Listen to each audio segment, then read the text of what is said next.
வெளிநாட்டுக்கு போகணும்னு ஆசை. ஆனால் அவனுக்கு எந்த மொழியும் தெரியாது. இருந்தாலும் சமாளிச்சுக்கலாம்னு முடிவு பண்ணிட்டு கிளம்பிட்டான். ஏதோ ஒரு தேசத்துக்கு போய் சேர்ந்தான். அங்கே அவனுக்கு யாரையும் தெரியாது.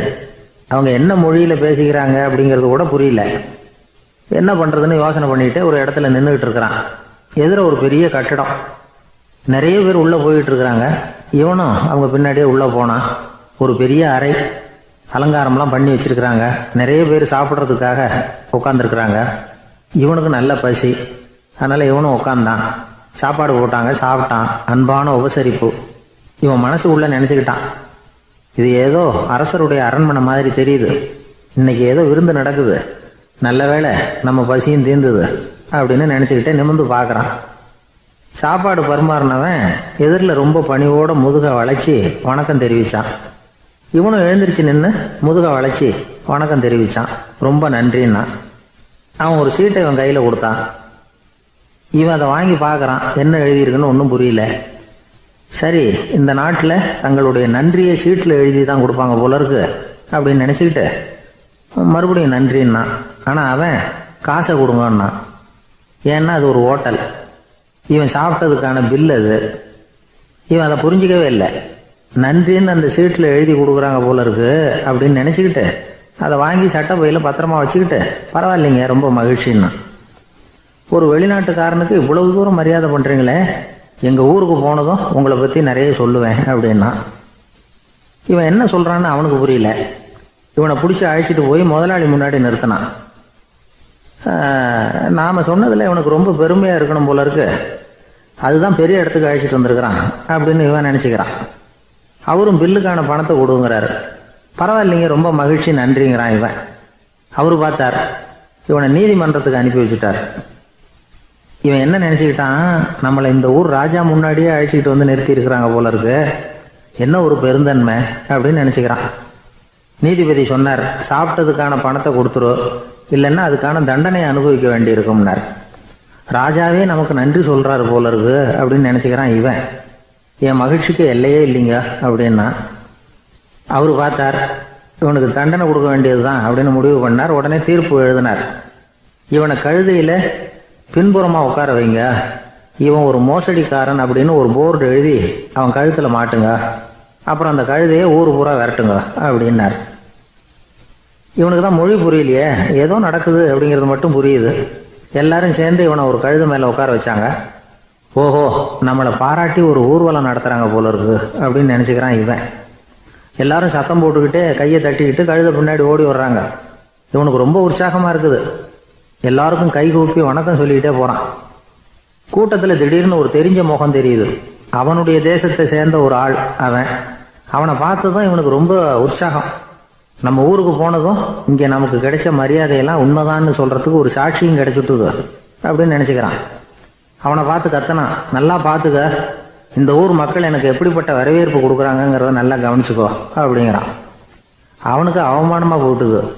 தலையை குனிஞ்சுக்கிட்டே நழுவி போயிட்டான். இவன் பார்த்தான், அவன் தலை தெரியல. ஆகா, அவனுக்கு நம்ம மேலே பொறாமை போல இருக்கு, அதனால தான் காணாமல் போயிட்டான் அப்படின்னு நினச்சிக்கிறான். இப்படி ஒரு வேடிக்கை கதையை பெரியவங்க சொல்கிறது உண்டு. கதை வேடிக்கையாக இருந்தாலும் இதில் உள்ள கருத்து என்ன தெரியுமா? அந்த கழுதை மேலே உட்காந்துருக்கிறானே, அது மாதிரி தான் நாமளும் அகங்காரங்கிற கழுதை மேலே உட்காந்துக்கிட்டு இருக்கோமா. நாமளும் கிட்டத்தட்ட அதே மாதிரி பிரம்மையில் தான் இருக்கிறோமா. என்ன நடக்குதுங்கிறதே புரியறதில்லை. அகங்காரத்தில் பேசுகிறவனுக்கும் சித்த சுவாதீனம் இல்லாமல் பேசுகிறவனுக்கும் அதிக வித்தியாசம் இருக்கிறதில்ல. அது மாதிரி ஒருத்தன் தன்னுடைய வீட்டை சுற்றி சேற்றை வாரி அரைச்சிக்கிட்டு இருந்தானா. அந்த வழியாக வந்த ஒரு பெரியவர் அதை பார்த்துருக்கார். என்னப்பா பண்ணிகிட்டு இருக்கிற அப்படின்னு கேட்டாரான். கழுதைகளை விரட்டிக்கிட்டு இருக்கிறேன் அப்படின்னானா. இங்கே கழுதைகளே காணுமே அப்படின்னாரான் அவரு. அதுதான் ஏற்கனவே விரட்டி விட்டனே அப்படின்னானா இவன்.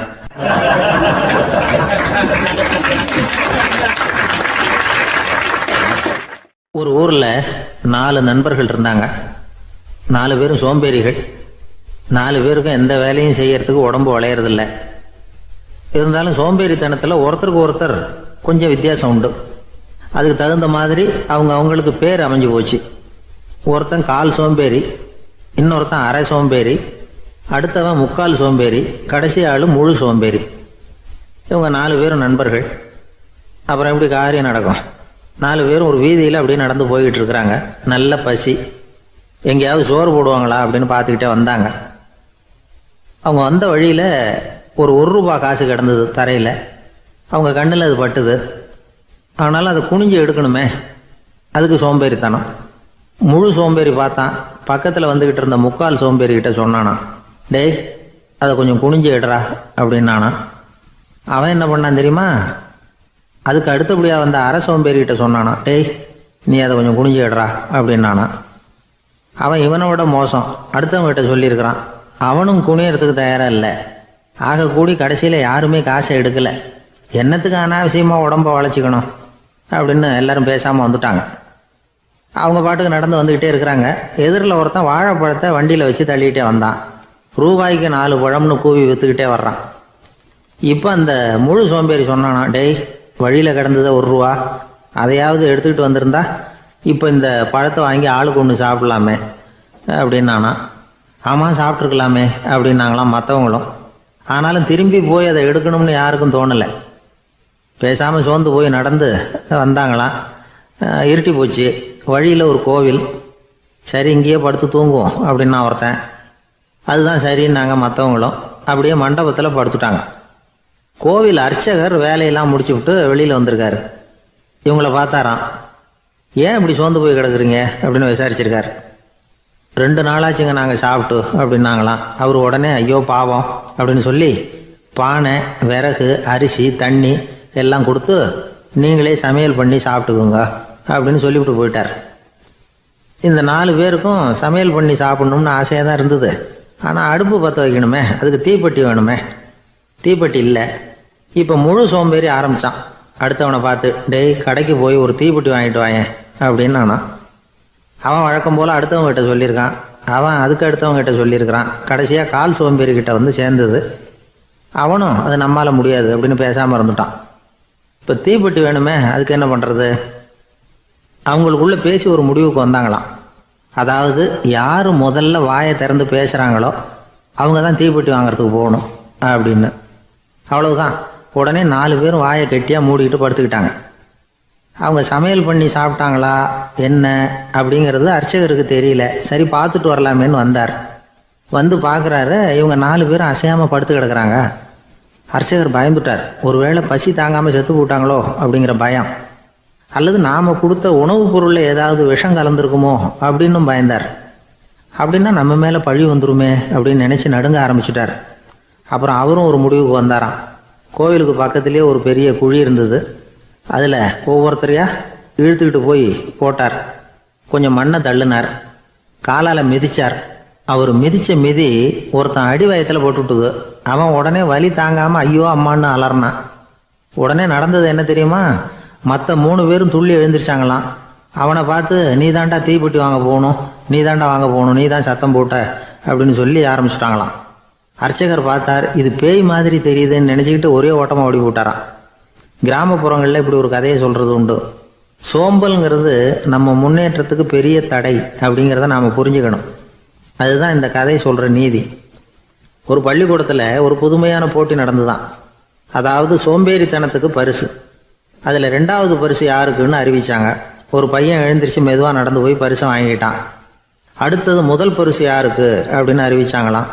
அவன் கடைசி வரிசையிலேருந்து கத்தினானா, ஐயா அதையும் அந்த பையன் மூலமாகவே கொடுத்து அனுப்பி வச்சுருங்க, இங்கே வந்தது நான் வாங்கிக்கிறேன் அப்படின்னு நானா.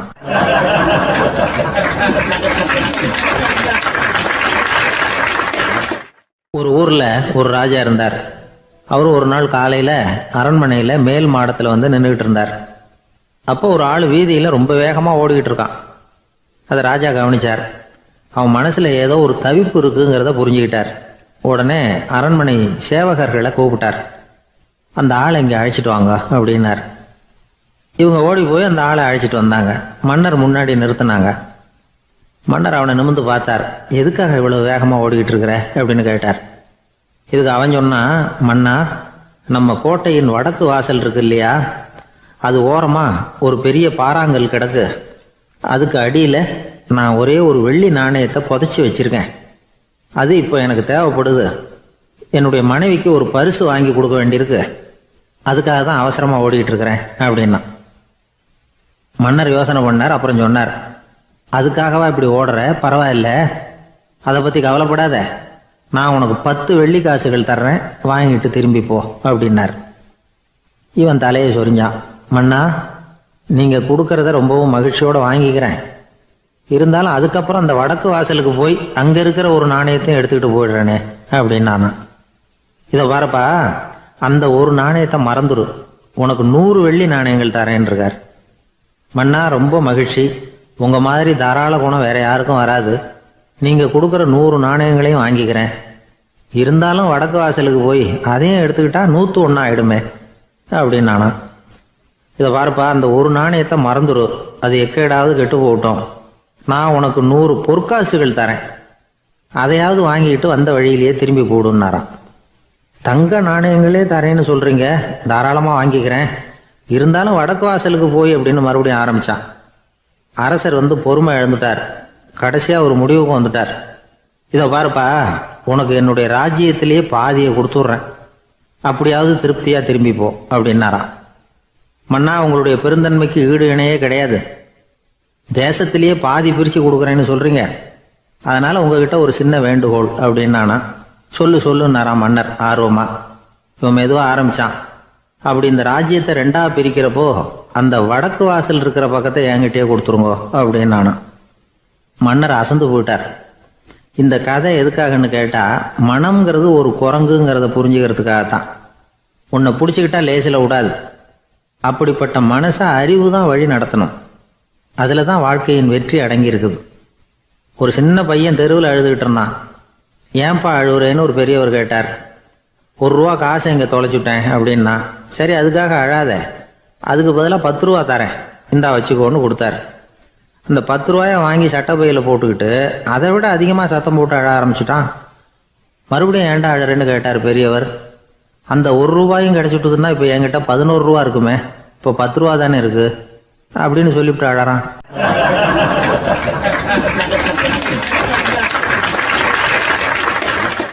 என்னுடைய நண்பர் ஒருத்தர், அவருக்கு ஜாதகத்தில் நம்பிக்கை உண்டு. அவரே ஜோசியம்லாம் பார்ப்பார். என்ன சார், இந்த காலத்தில் இதையெல்லாம் நம்பிக்கிட்டு இருக்கீங்களே அப்படின்னு கேட்டால், உங்களுக்கு ஒன்றும் தெரியாது சார். இந்த உலகத்தில் ஒவ்வொருத்தரும் அவங்கவங்க செய்கிற நல்லது கெட்டதுக்கு தகுந்த பலனை அனுபவிச்சே தீரணும் பார். அது மட்டும் இல்லை, ஒருத்தர் செத்துட்டா கூட அவன் செஞ்ச பாவ புண்ணியங்கள் கூடவே போய்கிட்டு இருக்கோம் பார். அது எப்படி கூட போவோம் அப்படின்னு குதர்க்கமாக கேட்டால், அதுக்கு அவர் ஒரு கதை சொன்னார். அது ரொம்ப சுவாரஸ்யமாக இருந்தது. அது என்ன கதைன்னா, ஒரு ஊரில் ஒருத்தர் இருந்தாராம். அவர் ஜோசியம் பார்க்குறதுல ரொம்ப கெட்டிக்காரரான். ஒருத்தருடைய தலைமுடியை மட்டும் அவர்கிட்ட காட்டினா போதும், அதை மட்டும் பார்த்துட்டு அவருடைய ஜாதகத்தையே அலசி விடுவாராம். அப்பேற்பட்ட திறமை. அந்த ஆள் ஒரு சமயம் கன்னியாகுமரி கடற்கரைக்கு போயிருந்திருக்கார். அங்கே கரை ஓரமாக ஒரு மண்டை ஓடு கிடந்திருக்கு. அதை எடுத்து பார்த்துருக்கார். அந்த மண்டை ஓட்டை வச்சுக்கிட்டு அதோட ஜாதகத்தை அலசியிருக்கார். இந்த மண்டை ஓட்டுக்கு உரிய ஆசாமி வாழ்க்கையில் ரொம்ப கஷ்டப்பட்டிருக்கணும், நிறைய கஷ்டத்தை அனுபவிச்சிருக்கணும். அது தாங்க முடியாமல் தான் கடலில் விழுந்து தற்கொலை பண்ணிகிட்டு இருக்கான் அப்படிங்கிறத அவர் கணிச்சுட்டார். இருந்தாலும் இந்த மண்டை ஓடு இன்னமும் அனுபவிக்க வேண்டியது பாக்கி இருக்கு அப்படிங்கிறத அவர் உணர்ந்தாராம். அது சரி, ஒருத்தன் உயிரோடு இருக்கிற வரைக்கும் நல்லது கெட்டதை அனுபவிக்க முடியும், செத்ததுக்கு அப்புறமும் பாக்கி இருக்குன்னா அதை எப்படி அனுபவிக்கிறது? இந்த மண்டை ஓட்டுக்கு இன்னும் கொஞ்சம் பாக்கி இருக்குங்கிறது அவருக்கு புரிஞ்சதே தவிர அதோட அர்த்தம் என்னங்கிறது சரியாக விளங்கலை. சரி, இதை இன்னும் கொஞ்சம் விவரமாக ஆராய்ச்சி பண்ணுவோம் அப்படின்னு நினச்சிக்கிட்டு அதை தன்னுடைய வீட்டுக்கு எடுத்துகிட்டு போயிட்டார். அந்த மண்டை ஓட்டை ஒரு பெட்டியில் வச்சு பூட்டினார். தன்னுடைய தனி அறையில் அதை பத்திரமா வச்சுக்கிட்டார். தினமும் ராத்திரி ஆனதும் தன்னுடைய மனைவியை பார்த்து, நீ போய் பூஜை அறையில் தனியாக படுத்துக்க அப்படின்னு சொல்லிவிட்டு தினம் ராத்திரி 12 மணிக்கு பெட்டியை திறந்து அவர் பார்ப்பார். மண்டை ஓடு அப்படியே இருந்ததை தவிர இன்னும் கொஞ்சம் பாக்கி இருக்குங்கிறதுக்கு அர்த்தம் அவருக்கு விளங்கலை. அந்த மண்டை ஓட்டுக்கு இன்னும் என்ன பாக்கி இருக்க போகுது? எப்படியோ ஒரு 10 நாள் போச்சு. அந்த வீட்டம்மாவுக்கு சந்தேகம் வந்துட்டுது. நம்ம வீட்டுக்காரரு நம்மளை தனியாக ஏன் தூங்க சொல்கிறார் அப்படிங்கிற சந்தேகம். உடனே பக்கத்து வீட்டு அம்மா கிட்ட விஷயத்தை சொல்லியிருக்கிறாங்க. அந்த அம்மா உடனே, நீ கவலைப்படாத, நான் கண்டுபிடிச்சி சொல்கிறேன் அப்படின்னு சொல்லிவிட்டாங்களாம். அன்னைக்கு ராத்திரியே ஜன்னல் வழியாக எட்டி பார்த்துருக்குறாங்க. இந்த ஆள் மண்டை ஓட்டை கையில் வச்சுக்கிட்டு அது திருப்பி திருப்பி பார்த்துக்கிட்டு இருக்கிறான். அதை பார்த்துட்டாங்க. மறுநாள் காலையில் அவரோட மனைவியை பார்த்தாங்க. ஏம்மா, உன் வீட்டுக்காரருக்கு நீ முதல் மனைவியா ரெண்டாவது மனைவியா அப்படின்னு கேட்டாங்களாம். எனக்கு தெரிஞ்ச வரைக்கும் நான் ஒருத்தி தான் அவருடைய மனைவி அப்படின்னாங்களாம் அவங்க.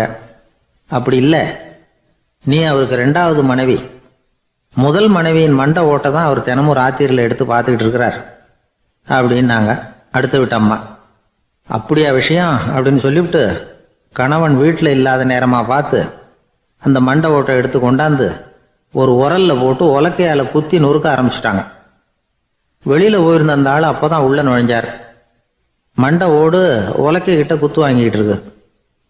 அது அனுபவிக்க வேண்டியது இன்னும் கொஞ்சம் பாக்கி இருக்குங்கிறதுக்கு அர்த்தம் எனக்கு இப்போதான் புரிஞ்சுது அப்படின்னாராம் அவர். இந்த கதையிலேருந்து நாம் இன்னொரு நீதியையும் புரிஞ்சுக்கணும். அதாவது நம்ம வீட்டை பற்றி நமக்கு புரியாததெல்லாம் அடுத்த வீட்டுக்கு.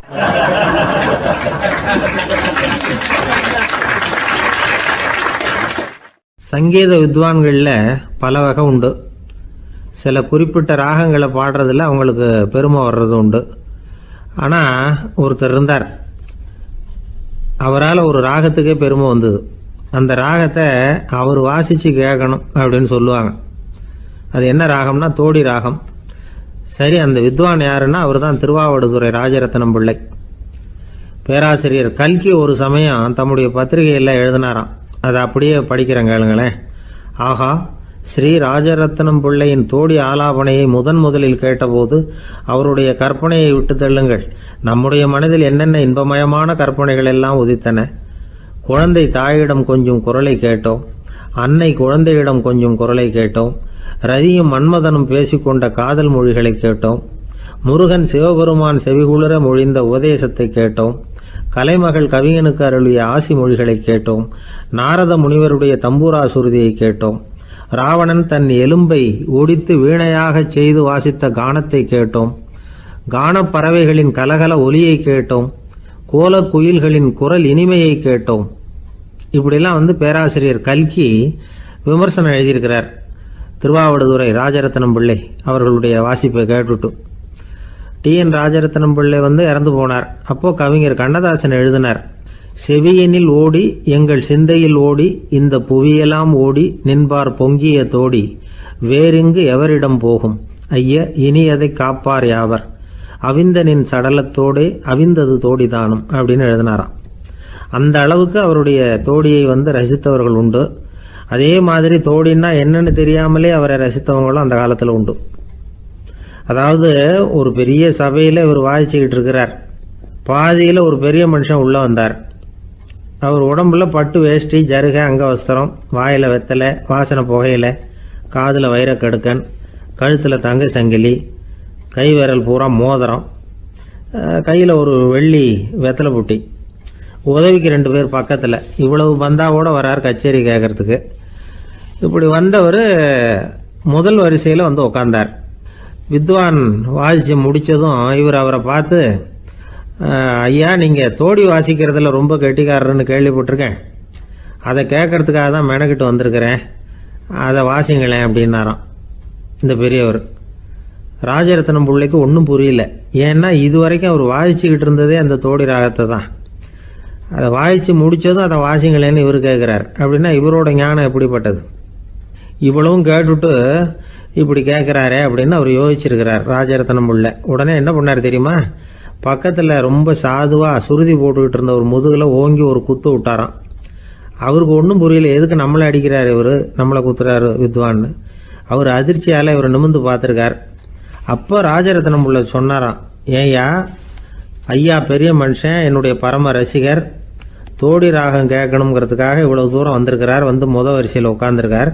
நீ இந்த சமயம் பார்த்து தோடி ராகம் வாசிக்கிற நாதஸ்வரத்தை வீட்டில் வச்சுட்டு வந்துட்டியே, இப்போ ஐயாவுக்காக அந்த ராகத்தை நான் எப்படி வாசிக்கிறது அப்படின்னு சொல்லிவிட்டு மறுபடியும் முதுகில் ஒரு அடி கொடுத்தாராம். அடி வாங்கினவருக்கே சிரிப்பு அடக்க முடியலையா.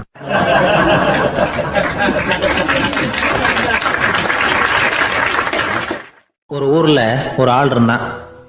நிறைய பணம் சேர்த்தான். அவனுக்கு சம்பாதிக்க தெரியுமே தவிர செலவு பண்ண தெரியாது. மகா கஞ்சன். காசை கையில் எடுக்கவே மாட்டான். எடுத்தால் செலவு செய்ய வேண்டியிருக்குமே. அதனால் இப்படியே அவன் காலத்தை ஓட்டி விட்டான். வயசாகிட்டுது. அவனுடைய மனைவி ஒரு நாள் கேட்டாங்க, இவ்வளவு நாளாக நீங்கள் என்னை எங்கேயுமே அழைச்சிட்டு போனதில்லை, இப்போவாவது அழைச்சிட்டு போகக்கூடாதா அப்படின்னாங்க. எங்கே போகணும் சொல்லுன்னா. காசிக்கு போகணும், கங்கையில் குளிக்கணும்னாங்க. இவன் பார்த்தான், இதுக்கு ஏன் அவ்வளோ தூரம் செலவு பண்ணிட்டு போகணும், நம்ம ஊர் ஆற்றுலேயே குளிக்கலாமே, இதுவும் புண்ணிய நதி தான், இங்கே குளித்தா அங்கே குளித்த பலன் கிடைச்சிரும் அப்படின்னா. சரின்னு 2 பேரும் ஆத்தங்கரைக்கு போனாங்க. அன்னைக்கு ஏதோ விசேஷம், நிறைய கூட்டம், நிறைய பேர் குளிச்சுக்கிட்டு இருக்கிறாங்க. கரையில் சில புரோகிதர்கள் நின்றுக்கிட்டு இருக்கிறாங்க. குளிக்கிறதுக்கு முந்தி அவங்கக்கிட்ட உட்காந்தா ஏதோ மந்திரம்லாம் சொல்லுவாங்க, கொஞ்சம் காசு கொடுக்க வேண்டியிருக்கும். அதனால் இவன் என்ன பண்ணான், ஆத்தங்கரையிலேயே கொஞ்சம் தூரம் போனான். ஊரை விட்டு தள்ளி வந்துட்டான், அங்கே யாருமே இல்லை. அப்பாடான்னு சந்தோஷப்பட்டான், குளிக்கலாம்னு புறப்பட்டான். இந்த நேரம் கடவுள் பார்த்தார், இந்த கஞ்சனுக்கு ஏதாவது புத்தி போகட்டணும் அப்படின்னு நினைச்சார். உடனே ஒரு புரோகிதர் மாதிரி உருவத்தை மாற்றிக்கிட்டு அந்த ஆள் முன்னாடி வந்து நின்னார். அவனுக்கு அதிர்ச்சி, இங்கே யாருமே இருக்க மாட்டாங்கன்னு நினச்சா இங்கேயுமே ஒரு ஆள் வந்துட்டாரு, என்ன பண்ணுறதுன்னு யோசனை பண்ணான்.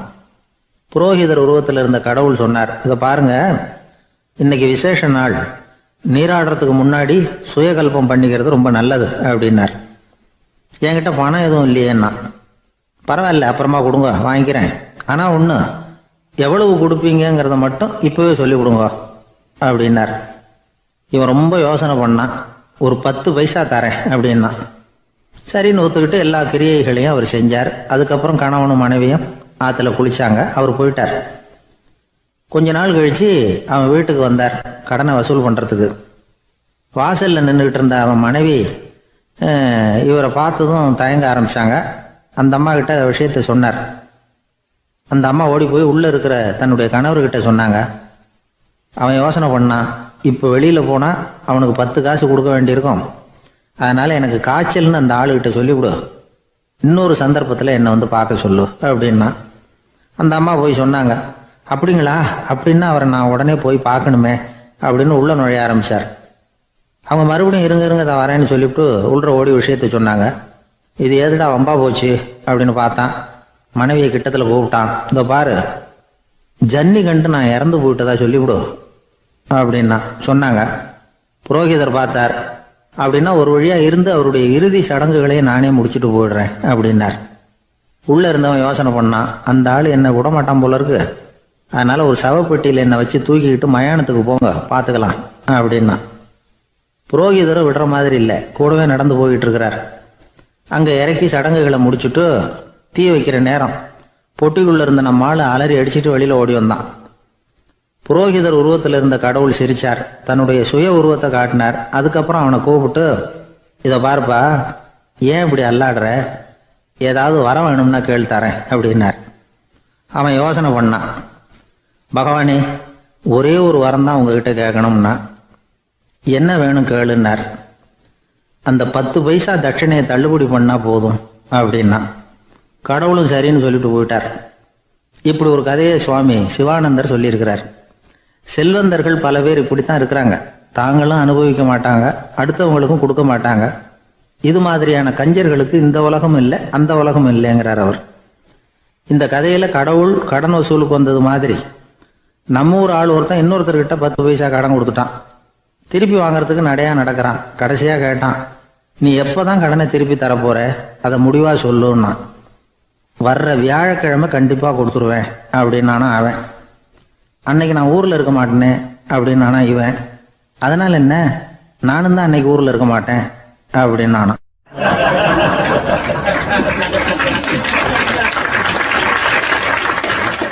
எனக்கு இது மட்டும்தான் சார் தெரியும், இதை தவிர வேறு எதுவும் தெரியாது அப்படின்னு சொல்லிக்கிட்டே காலம் தள்ளுறவங்க ரொம்ப பேர். அவங்கெல்லாம் கஷ்டப்பட வேண்டியிருக்கும். ஒருத்தர் தன்னுடைய தொழிலில் ரொம்ப கெட்டிக்காரராக இருக்கலாம், அதுக்காக எப்பவும் அதே ஞாபகத்தில் இருந்துக்கிட்டு உலகியல் அறிவு இல்லாமல் இருந்துடக்கூடாது, அது ஆபத்து. இதுக்காக நம்ம தாத்தா பாட்டிலாம் ஒரு கதை சொல்லுவாங்களே, கேள்விப்பட்டிருக்கீங்களா? ஒரு சமயம் ஒரு 4 பேர் சேர்ந்து வெளியூருக்கு பிரயாணம் போனாங்களாம். அந்த 4 பேர் எப்படி தெரியுமா? ஒருத்தர் வேதாந்தி, இன்னொருத்தர் சங்கீத வித்வான், 3வது ஆள் வைத்தியர், 4வது ஆள் ஜோசியர். இவங்க 4 பேரும் நண்பர்கள். அதனால் சேர்ந்து புறப்பட்டாங்க. வழியில் ஒரு ஊரில் தங்கினாங்க. இருட்டி போச்சு. அதனால் இன்றைக்கி ராத்திரி இங்கேயே தங்கி இருந்துட்டு நாளைக்கு புறப்படலாம் அப்படின்னு தீர்மானம் பண்ணாங்க. சாப்பாட்டுக்கு என்ன பண்ணுறது? அங்கேயே கடத்தெருவுக்கு போய் சாமான்லாம் வாங்கியாந்து சமைச்சு சாப்பிட்லாம்னு முடிவு பண்ணாங்க. 4 பேர் இருக்கிறதுனால ஆளுக்கு ஒரு காரியமாக செய்யலாம் அப்படின்னு வேலையை பிரிச்சுக்கிட்டாங்க. வைத்தியர் கறிகாய் வாங்க போனார், வேதாந்தி எண்ணெய் வாங்க போனார், ஜோசியர் பலசரக்கு வாங்க போனார், சங்கீத வித்வானுக்கு சமைக்கிற வேலை. எல்லாம் சரி, ஆனால் நடந்தது என்ன தெரியுமா? கடைத்தெருவுக்கு காய்கறி வாங்க போனார்ல வைத்தியர், அங்கே போய் மார்க்கெட்டில் பார்த்தார். ஒவ்வொரு கறிகாயாக எடுத்து பார்த்தார். இது பித்தம், உடம்புக்கு ஒத்துக்காது, இது வாயு, உடம்புக்கு ஒத்துக்காது அப்படின்னு ஒவ்வொன்றா தள்ளினார். கடைசியில் ஒன்றுமே தேரல, வெறுங்கையோடு திரும்பி வந்துக்கிட்டு இருக்கிறார். எண்ணெய் வாங்க போனார் வேதாந்தி, அவர் ஒரு தொன்னையில் எண்ணெயை வாங்கினார். பேசாமல் அதை எடுத்துகிட்டு வர வேண்டியது தானே, முடியல. அவருடைய வேதாந்த மூளை சிந்திக்க ஆரம்பிச்சுட்டுது. இந்த தொன்னைக்கு எண்ணெய் ஆதாரமா அல்லது எண்ணெய்க்கு தொன்னை ஆதாரமா அப்படிங்கிற ஆராய்ச்சியில் இறங்கினார். என்னாச்சு தெரியுமா? அப்படி கவுத்து பார்த்தார். வாங்கின எண்ணெய் பூராவையும் வழியில் கொட்டிவிட்டு வெறும் தொன்னையோடு சேர்ந்தார். பலசரக்கு வாங்க போனார் ஜோசியர், அவர் ஒரு வழியில் பார்த்தாரு. வழியில் வந்தவங்களெல்லாம் அங்கங்கே ஒரு மரத்தடியில் உட்கார வச்சு அவங்களுக்கெல்லாம் ஆர்வம் சொல்ல ஆரம்பிச்சிட்டார். அப்படி ஒவ்வொருத்தராக சொல்லி முடிச்சுட்டு கடத்தருக்கு போய் சேர்ந்தார். இவர் அங்கே போய் சேர்றதுக்குள்ளே ரொம்ப நேரம் ஆகிட்டுது. கடையெல்லாம் பூட்டி விட்டு போயிட்டாங்க. என்ன செய்கிறது? அவரும் வெறுங்கையோடு திரும்பி சேர்ந்தார். சரி, இவங்க கதை தான் இப்படி ஆச்சு. அங்கே சமைக்கிறதுக்காக உட்காந்துருந்தார் சங்கீத வித்வான், அவர் கதை என்னாச்சு தெரியுமா? அங்கே அவர் அடுப்பை பற்ற வச்சு ஒலையை கொதிக்க வச்சார். அதாவது ஒரு பானையில் தண்ணியை ஊற்றி அடுப்பில் வச்சார். அது கொதிக்க ஆரம்பிச்சிது. தண்ணி கொதிக்கிற சத்தம் இருக்குதுல்ல, அது இவருக்கு தாளம் போடுறது மாதிரி இருந்தது. ஒரே குஷி, பாட ஆரம்பிச்சிட்டார். பாடிக்கிட்டே உற்சாகமாக கையில் இருந்த கரண்டியால் அந்த பானையில் தட்டினார், தாளம் போடுறதா நினச்சிக்கிட்டு. அவ்வளவுதான், பானை பட்டுன்னு உடஞ்சி போச்சு. தலையில் கையை வச்சுக்கிட்டு அவரும் உட்காந்துட்டார். எந்த தொழில் தெரிஞ்சாலும் சரி, அதை புத்திசாலித்தனமாக பயன்படுத்த தெரியலன்னா ஆபத்து தான். அதுக்காக தான் இந்த கதை. ஒரு பஸ்ஸு டிரைவர் ரொம்ப கெட்டிக்காரரு. பஸ்ஸை ரொம்ப திறமையாக ஆபத்து இல்லாமல் ஓட்டினதுக்காக பரிசுலாம் வாங்கினவர். அவரே ஒரு படகு ஓட்டுறதுக்காக அழைச்சிட்டு போயிருக்கிறாங்க, மோட்டார் படகு. அதையும் ரொம்ப திறமையாக தான் ஓட்டிகிட்டு போயிருக்கிறாரு. நடுக்கடலில் போனதும் படகு நின்று போச்சு. மோட்டாரில் ஏதோ கோளாறு. என்ன செய்யலாம் அப்படின்னு அந்த டிரைவரை கேட்டிருக்கிறாங்க படகுல இருந்தவங்கெல்லாம். அப்போ அவர் சொன்னாராம், கவலைப்படாதீங்க, ஒன்றும் பிரச்சனை இல்லை, எல்லோரும் கொஞ்சம் கீழே இறங்கி பின்னாடி தள்ளுங்க, மோட்டார் ஸ்டார்ட் ஆகிடும் அப்படின்னாராம்.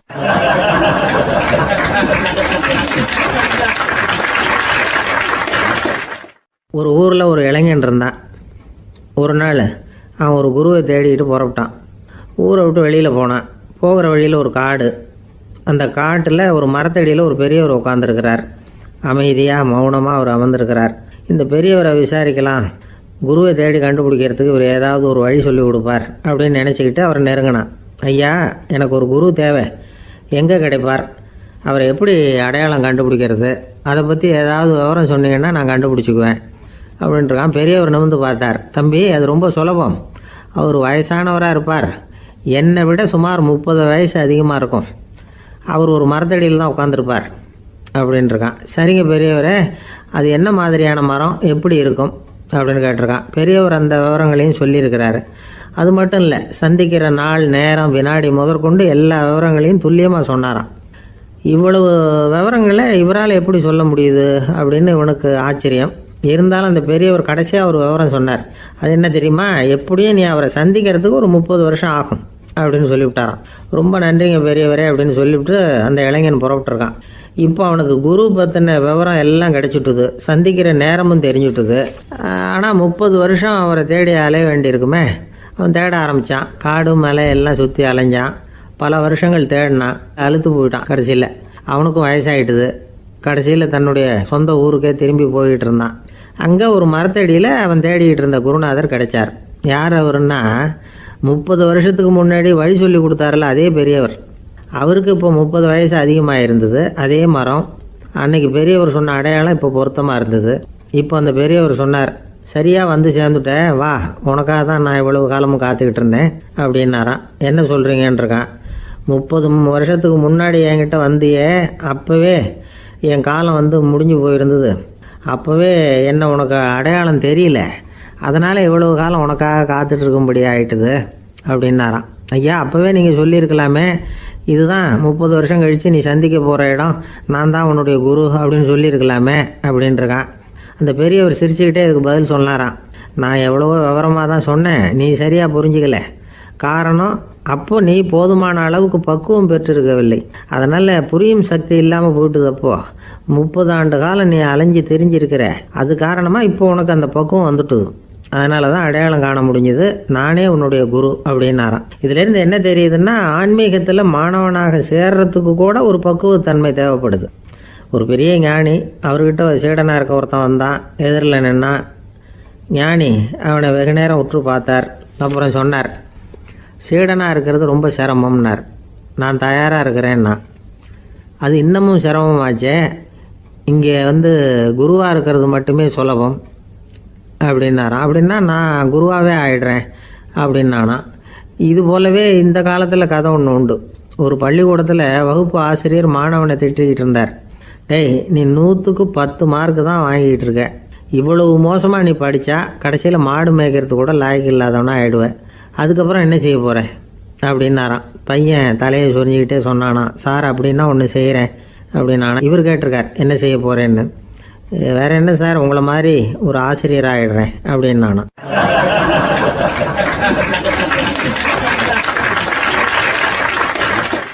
இமயமலை அடிவாரத்தில் ஒரு மடம்.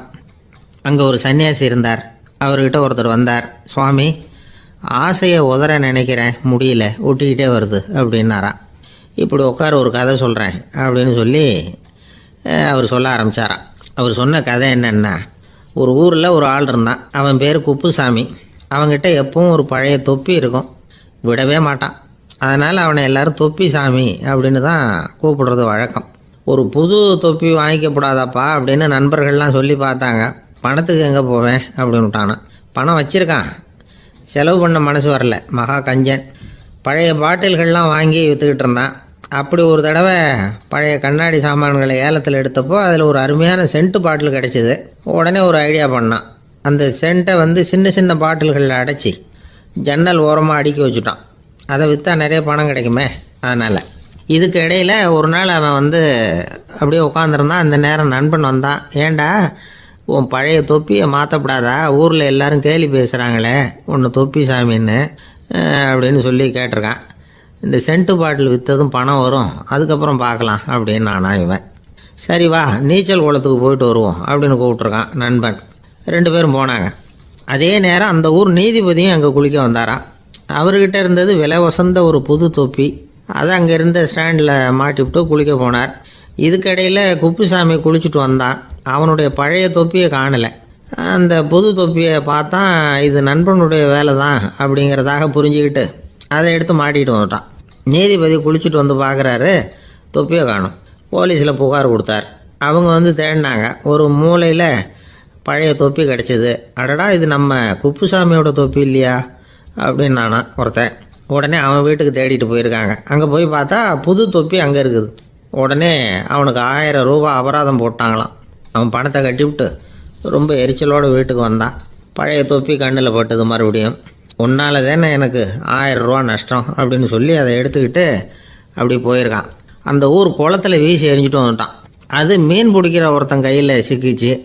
அவன் வர்ற வழியில் அதை எடுத்து வேகமாக வீசி எறிஞ்சான். அது நேராக குப்புசாமி வீட்டு ஜன்னல் வழியாக உள்ளே இந்த சென்ட்டு பாட்டில்கள் மேலே விழுந்து எல்லாம் உடஞ்சி நொறுங்கி போச்சு. குப்புசாமி பார்த்தான். தோட்டத்தில் ஆழமாக ஒரு குழியை வெட்டினான். அந்த தொப்பியை போட்டான், மூடிவிட்டான். இதை அடுத்த வீட்டுக்காரன் பார்த்தான். ஏதோ புதையல் தான் வச்சுருக்கான் போல இருக்குன்னு நினச்சான். போலீஸில் போய் புகார் கொடுத்துட்டான். மறுபடியும் போலீஸ் குழியை தோண்டினாங்க. பழைய தொப்பி மறுபடியும் வெளியில் வந்தது. எல்லோரும் சிரிக்கிறாங்க. அன்னைக்கு ராத்திரியே அந்த தொப்பியை எடுத்துக்கிட்டு நேராக புறப்பட்டான்.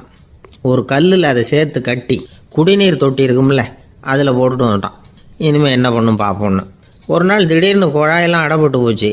மாநகராட்சி அலுவலர்கள் என்னன்னு பார்த்தா அந்த பழைய தொப்பி குழாயை அடைச்சிக்கிட்டு இருக்குது. இது குப்புசாமியோட தொப்பிங்கிறது தான் எல்லாருக்கும் தெரியுமே.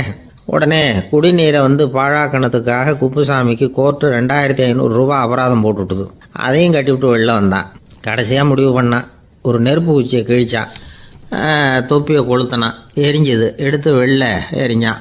கொஞ்ச நேரத்தில் தீ அணைப்பு படம் வந்துட்டுது. ஆமாம், இவன் எடுத்து எரிஞ்சது வெளியில் விழுந்து வீட்டு கூரையே பற்றிக்கிட்டு எரிய ஆரம்பிச்சுட்டுது. அவனோட பணத்தாசையும் அதோடு சேர்ந்து எரிஞ்சு போச்சான். இப்படி ஒரு கதை. இந்த கதையை சொல்லி முடித்தார் அந்த இமயமலை அடிவாரத்தில் இருந்த சன்னியாசி. இப்போ அந்த குப்புசாமி எங்கே இருக்கிறான்னு கேட்டார் எதிரில் இருந்தவர். இதோ உன் எதிரிலே இருக்கிறான், நான் தான் அந்த குப்புசாமி அப்படின்னாரான் அந்த சன்னியாசி. அந்த குப்புசாமி கிட்ட இருந்தது மாதிரி ஒரு பழைய தொப்பி நம்ம ஒவ்வொருத்தர்கிட்டையும் உண்டு. அதை எப்படி தொலைக்கிறதுன்னு தெரியாமல் தடுமாறிக்கிட்டு இருக்கிறோம். அது என்ன தொப்பிங்கிறீங்களா? அதுதான் நம்மை சூழ்ந்திருக்கிற மாயை அப்படிங்கிறார் சுவாமி சின்மயானந்தர். மெய்ஞானம் கிடைக்கிறப்போ மாயை எரிஞ்சு போகும் அப்படிங்கிறது அவருடைய கருத்து. நம்மால் ஒருத்தர் வேகமாக ஓடி வந்தார். காலில் மாட்டியிருந்த பழைய செருப்பு ரெண்டையும் ஆவேசமாக தூக்கி ஒரு கிணத்துல போட்டுட்டு வெறுங்காலோடு நடந்து வந்துக்கிட்டு இருக்கிறார். ஏன் அப்படி பண்ணீங்க அப்படின்னு கேட்டோம். அந்த செருப்புக்கு சொந்தக்காரன் பின்னாடி வந்துக்கிட்டு இருக்கிறான், அதனால் அப்படி பண்ணேன் அப்படிங்கிறார் இவர்.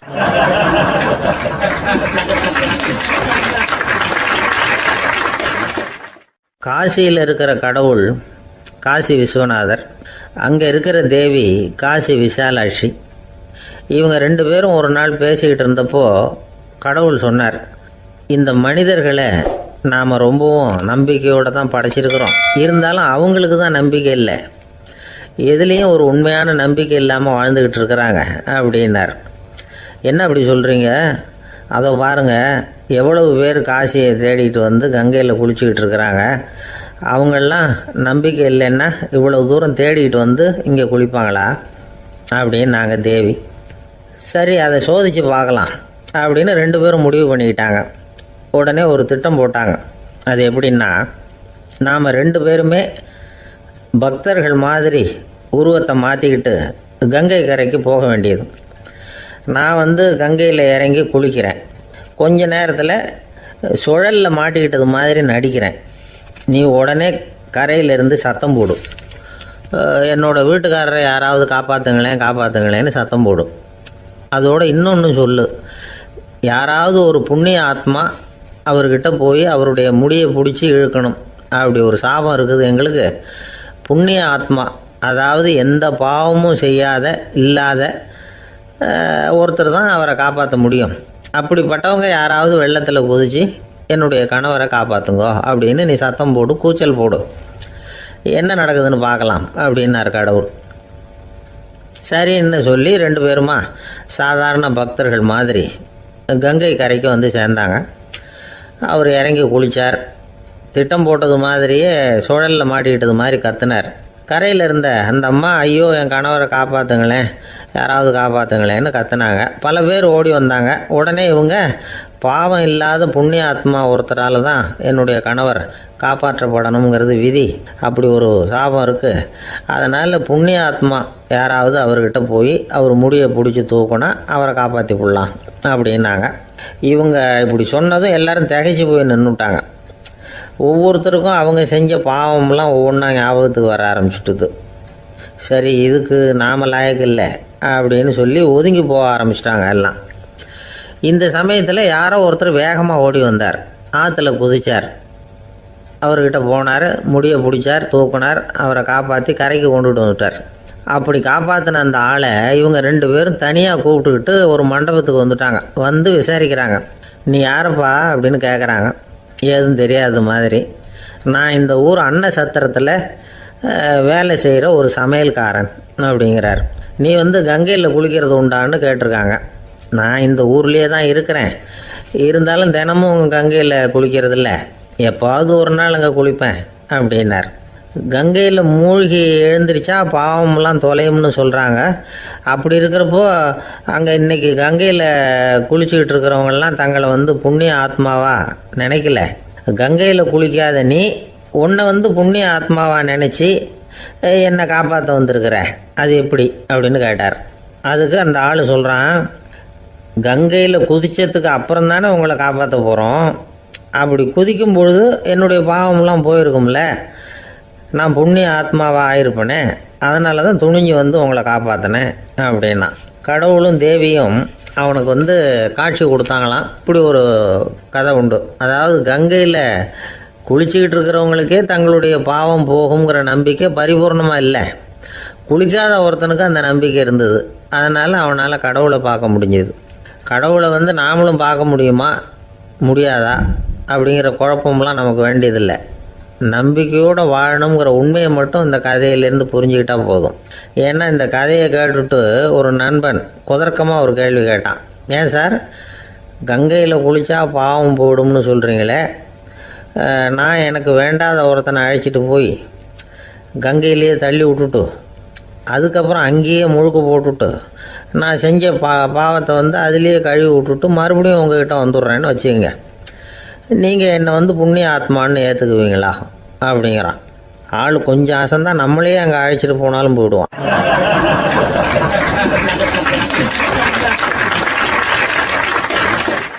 வாழ்க்கையில் சில சந்தர்ப்பங்களில் நாம் சில அவமானங்களை சந்திச்சே தீர வேண்டியிருக்கு. என்ன பண்ணுறது, காலம் அப்படி. அவமானப்படுறவங்க உடனே அடங்கி போய்டுறது தான் உலக வழக்கம். அவமானப்பட்டால் உடனே சீறி எழறவங்களும் உண்டு. ஆனால் அதையே ஒரு சவாலாக எடுத்துக்கிட்டு முன்னுக்கு வர்றவங்களும் சில பேர் இருக்கிறாங்க. அவங்க ரொம்ப அபூர்வம். இன்றைக்கி மனோதத்துவ நிபுணர்கள்லாம் என்ன சொல்கிறாங்க தெரியுமா? அவமானப்பட்டுட்டா உடனே அடங்கி போயிடக்கூடாதான். அதையே ஒரு சவாலாக எடுத்துக்கிட்டு மனசில் ஒரு வைராக்கியத்தோடு முயற்சி பண்ணினா வாழ்க்கையில் எல்லாரும் முன்னேறலாமா. அவமானங்கிறத நாம் வைராக்கியமாக மாற்றிக்கணும். அதுதான் வெற்றிக்கு வழி. ராமர் இந்த பூமியில் பிறந்ததே ஒரு வைராக்கியத்தினால தான் சார் அப்படின்னார் ஒருத்தர். எப்படிங்க அது அப்படின்னு கேட்டேன். அவர் சொன்னார், தசரதருக்கு ராமர் குழந்தையா பிறக்கணும், அப்போ தான் இங்கே இருக்கிற கஷ்டங்கள்லாம் நீங்கும் அப்படின்னு சர்வ லோகமும் எதிர்பார்த்துக்கிட்டு இருக்குது. ஆனால் அவர் எப்போ பிறப்பார் அப்படின்னு யாருக்கும் தெரியல. அந்த காரியம் சீக்கிரம் நடக்கணுமே, அதுக்கு என்ன பண்ணுறது? நாரதர் வந்தார் ஒரு நாள் தசரதரை தேடி. தசரதா, உனக்கு ஒரு செய்தி தெரியுமான்னு ஆரம்பித்தார். அவர் எப்பவும் இப்படித்தானே ஆரம்பிக்கிறது வழக்கம். என்ன விஷயம்னு கேட்டார் தசரதர். தசரதா, நீ அடிக்கடி உன்னோட தேரில் ஏறிக்கிட்டு தேவலோகத்துக்கு போகிற, அங்கே போகிற வர்ற எல்லாம் பண்ணிகிட்ருக்க, எல்லாம் சரி. தேவலோகத்துலேயும் உன்னை நல்லபடியாக தான் வரவேற்கிறாங்க. தேவேந்திரன் உன்னை பிரியமாக அழைச்சிட்டு போய் தன்னுடைய அரியாசனத்திலேயே தனக்கு பக்கத்திலேயே உட்கார வைக்கிறான். நீயும் சந்தோஷமாக உட்காந்து பேசிவிட்டு வந்துடுற. ஆனால் நீ இங்கே வந்ததுக்கு அப்புறம் அங்கே என்ன நடக்குது தெரியுமா உனக்கு அப்படின்னாரான் நாரதர். என்ன நடக்குது எனக்கு ஒன்றும் தெரியலையே அப்படின்னாரான் தசரதர்.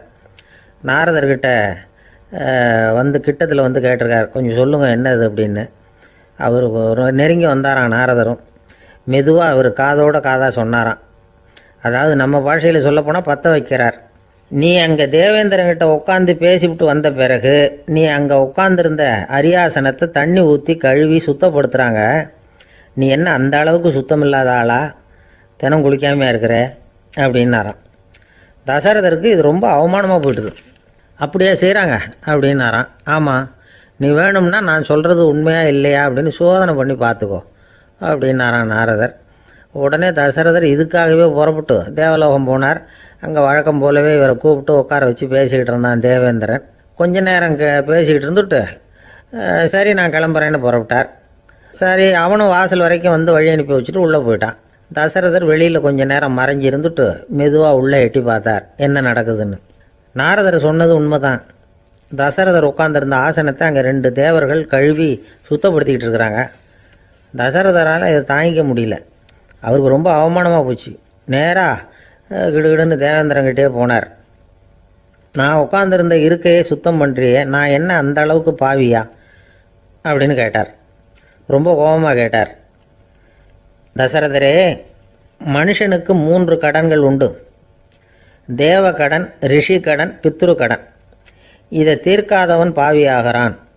இதில் மகனை பெறுவதால் தான் பித்ரு கடன் தீரும். உனக்கு மகன் கிடையாது, அதனால் நீ பாவி ஆகிற.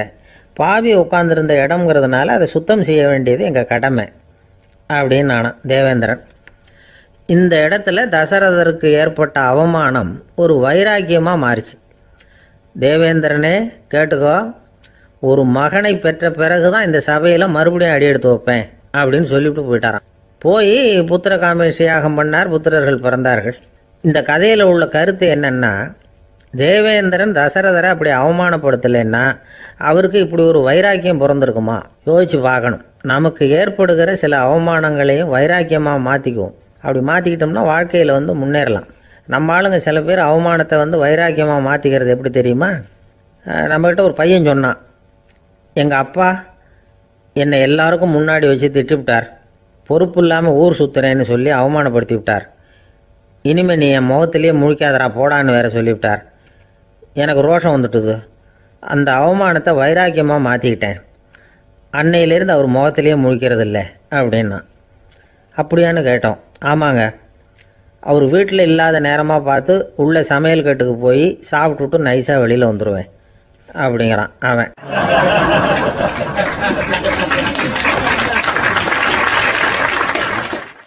ஜவஹர்லால் நேரு பிரதமராக இருந்த சமயம் அவர் ஒரு தடவை சென்னைக்கு வந்திருக்கிறார்.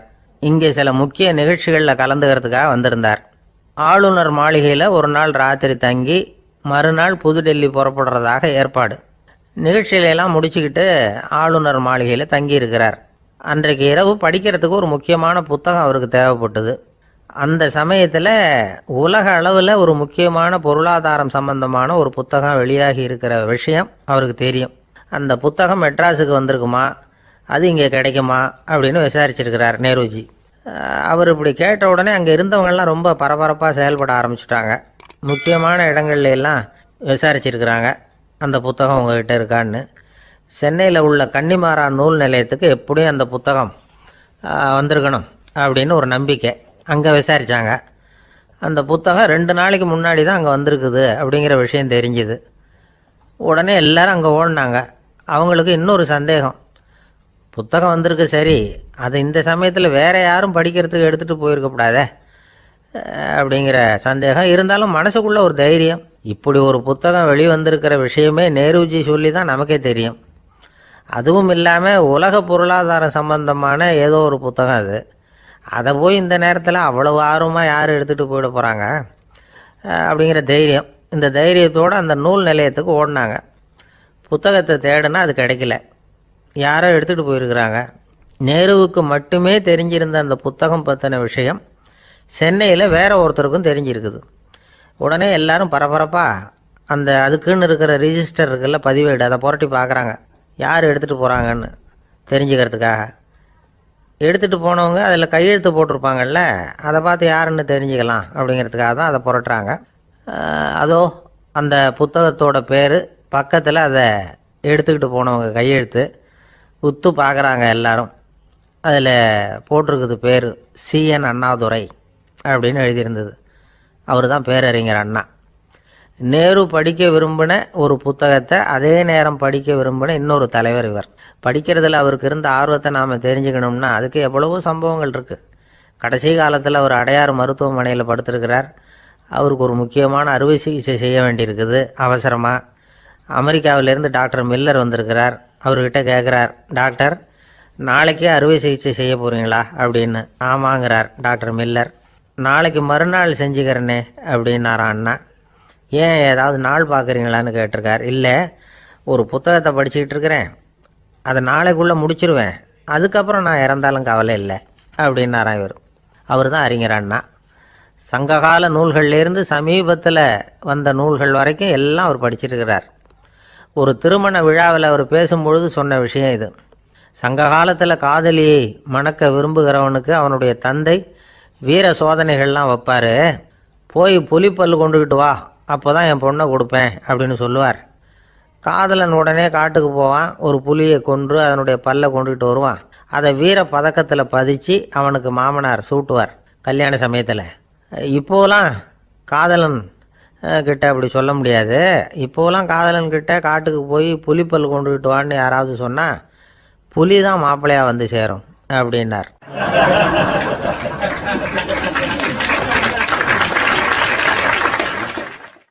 ஒரு கடைக்கு போனேன், 5 ரூபா பணத்தை எடுத்து கொடுத்தேன். ஒரு தினசரி பத்திரிகையை கேட்டேன். அவர் உடனே அங்கே அடுக்கி வச்சுருந்த பத்திரிகையில் ஒன்று எடுத்து என் கையில் கொடுத்தார். வாங்கிக்கிட்டேன். மீதி பணத்தை எடுத்தார். அதையும் என் கையில் கொடுக்கணும்ல, கொடுக்கல. எதிரில் இருந்த பலகையில் வச்சு எடுத்துக்க சொன்னார். எப்பவும் அவர் அப்படி தான் பண்ணுவார். நானும் எடுத்துக்கிட்டு வந்துடுவேன். இவர் ஏன் இப்படி பண்ணுறாருங்கிறது எனக்கு ரொம்ப நாளாக ஒரு சந்தேகம். ஒரு நாள் அவர்கிட்டயே இதை கேட்டுவிட்டேன். ஏங்க, நீங்கள் உங்கள் கடைக்கு வந்து பொருள்கள் வாங்குறவங்களுக்கு நீங்கள் பாக்கி சில்லறையை கொடுக்குறப்போ பலகையில் வச்சு விட்றீங்க, கையில் கொடுக்க மாட்டேங்கிறீங்களே, ஏன் அப்படின்னு கேட்டேன். காசை கையில் கொடுத்தா நம்மக்கிட்ட இருக்கிற லட்சுமி போயிடுவா சார் அப்படின்னார். அதாவது பணம் செலவாயிடும் அப்படின்னு அர்த்தமா. இன்னொரு நண்பர் அவர் ஒரு நாள் வழக்கத்துக்கு மாறாக ரொம்ப சோகமாக உட்காந்துருக்கிறார். ஏங்க என்னாச்சு, ஏன் இப்படி கப்பலே கவிழ்ந்தது மாதிரி உட்காந்துருக்குறீங்க அப்படின்னு கேட்டேன்.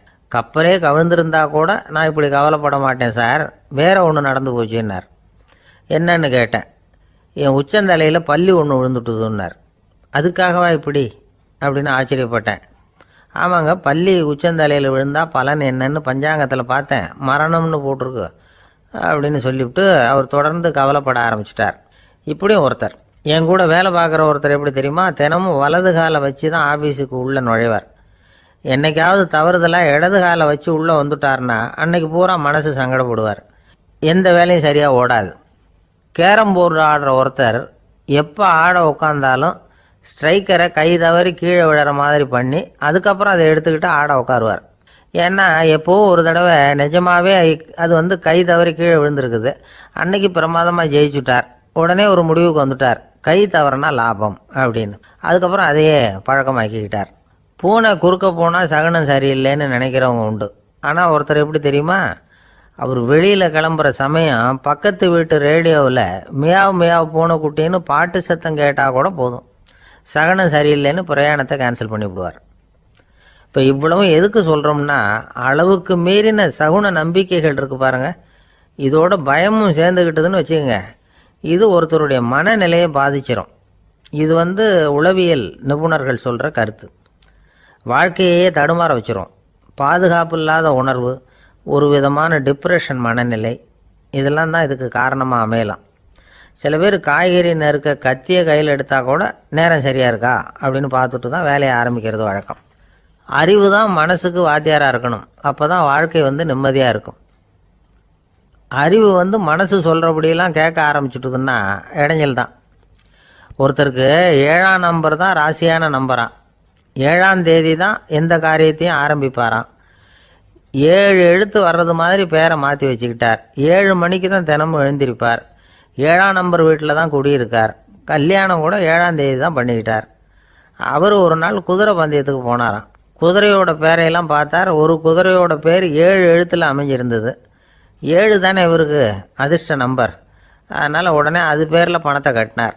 பந்தயம் நடந்தது. என்ன சார் ஆச்சுன்னு கேட்டாங்க. நான் பணம் கட்டின அந்த என்னோட குதிரை 7ஆவதாக சேர்ந்தது சார் அப்படின்னாராம் சோகமாக.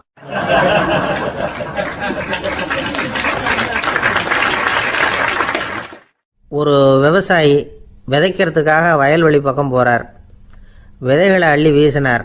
அப்போ என்ன ஆச்சுன்னா, சில விதைகள் பாதை ஓரத்தில் விழுந்தது, சில விதைகள் முள் செடிகள் மண்டி இருந்த புதருக்கு இடையில் விழுந்தது, சில விதைகள் நல்ல நிலத்தில் விழுந்தது.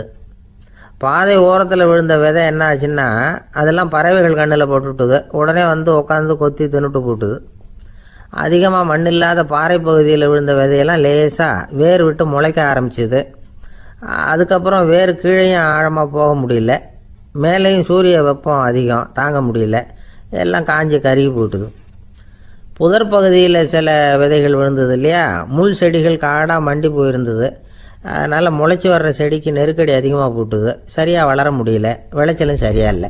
நல்ல நிலத்தில் விழுந்த விதைகள் மட்டும் நல்லா முளைச்சிது, நல்லா வளர்ந்தது, விளைச்சலும் பிரமாதமாக இருந்தது.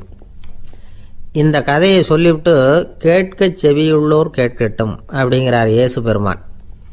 ஆமாம், இயேசு கடலில் நின்ற படகு ஒன்றில் உட்காந்துருக்கிறார். கடற்கரையில் ஏராளமான மக்கள் உட்காந்துருக்கிறாங்க. அந்த சமயத்தில் தான் இயேசு ஓமைகள் மூலமாக மக்களுக்கு பல உண்மைகளை சொல்லிகிட்டு இருக்கிறார். மக்கள் அந்த கதையை கேட்டுட்டு ஒன்றும் புரியாமல் முழிக்கிறாங்க. அதை கவனித்த இயேசு அந்த ஓமையை விளக்க ஆரம்பித்தார். இதில் அந்த விதைக்கிறவர் தான் இறைவன். அவருடைய வார்த்தைகளை விதைக்கிறார். அந்த வார்த்தைகளை கேட்கிற மக்கள் அந்த விழுந்த விதைகள் மாதிரி 4 வகையானவர்கள். சில பேர் பாதை ஓரத்தில் விழுந்த விதைகள் மாதிரி இறைவன் வார்த்தைகளை அவங்க கேட்குறாங்க. ஆனால் தீய எண்ணங்கள் செய்கைகள் மூலமாக விதைக்கப்பட்ட வார்த்தைகள் அழிஞ்சு போடுது. இறைவன் வார்த்தைகளை கேட்ட உடனே மகிழ்ந்து போய் உடனே சில பேர் அதை ஏற்றுக்கிறாங்க. இவங்கெல்லாம் அந்த பாறை பகுதியில் விழுந்த விதைகள் மாதிரி.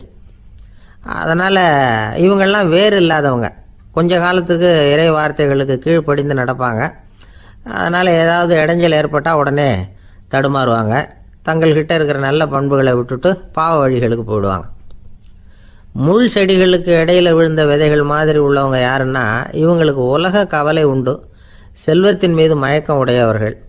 உலக ஆசைகள் இவங்களுக்குள்ளே பூந்துடுறதுனால அங்கே இருக்கிற நல்ல பண்புகள் மறைஞ்சு போயிடுது. அதனால் அவங்களும் உபயோகம் இல்லாதவங்களாக ஆயிடுறாங்க. நல்ல மனிதர்கள் நல்ல நிலத்தில் விழுந்த விதைகளுக்கு ஒப்பானவர்கள். இவங்க இறை வார்த்தையை கேட்குறாங்க, அதை ஏற்றுக்கிறாங்க, அவங்களும் நல்லபடியாக வாழுறாங்க, அடுத்தவங்களுக்கும் உபயோகமாக இருப்பாங்க. இதுதான் இயேசு சொன்ன விளக்கம். நல்ல வார்த்தைகளை கேளுங்கள், நல்ல வார்த்தைகளை ஏற்றுக்கொள்ளுங்கள், அடுத்தவங்களுக்கு உபயோகமாக இருங்க. இதுதான் பெரியவங்கள்லாம் நமக்கு சொல்லுகிற உபதேசம். ஒரு அப்பா தன்னுடைய மகனுக்கு உபதேசம் பண்ணார். இதை பாருப்பா, நல்ல வார்த்தைகளை கேட்கணும், எப்போதுமே மகன் அப்பா பேச்சை கேட்கறது நல்லது அப்படின்னாராம். நீ ஏதாவது ஒரு தப்பு பண்ணால் என் தலையில் ஒரு முடி நரைச்சி வெள்ளையாக போடும்பா, நீ செய்கிற ஒவ்வொரு தப்புக்கும் என் தலையில் ஒவ்வொரு முடி வெள்ளையாயிடும் அப்படின்னாராம். பையன் யோசிச்சான், அப்பா இப்போ தான் எனக்கு புரியுது, தாத்தாவோட தலைமுடி பூராவும் வெள்ளையாக இருக்கிறதுக்கு என்ன காரணம்ங்கிறது எனக்கு இப்போ தான் புரியுது அப்படின்னானா.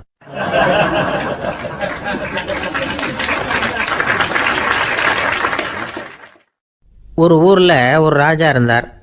அவர் ஒரு பூனை வளர்த்தார். ரொம்ப செல்லமாக அவர் அந்த பூனையை வளர்த்தார். அவர் என்ன பண்ணுவார் தெரியுமா? இரவு நேரத்தில் அந்த பூனையோட தலையில் ஒரு விளக்கை வச்சுருவார். அந்த பூனை ரொம்ப ஜாக்கிரதையாக அந்த விளக்கு கீழே விழுந்துடாமல் பார்த்துக்கும். தலையை ஆட்டாமல் ரொம்ப நிதானமாக ராஜா பின்னாடி நடந்து போய்கிட்டே இருக்கும். அந்த விளக்கு வெளிச்சத்தில் எல்லா வேலைகளையும் செஞ்சுருவார். கையில் ஒரு விளக்கை தனியாக எடுத்துகிட்டு போக வேண்டிய அவசியமே இல்லை.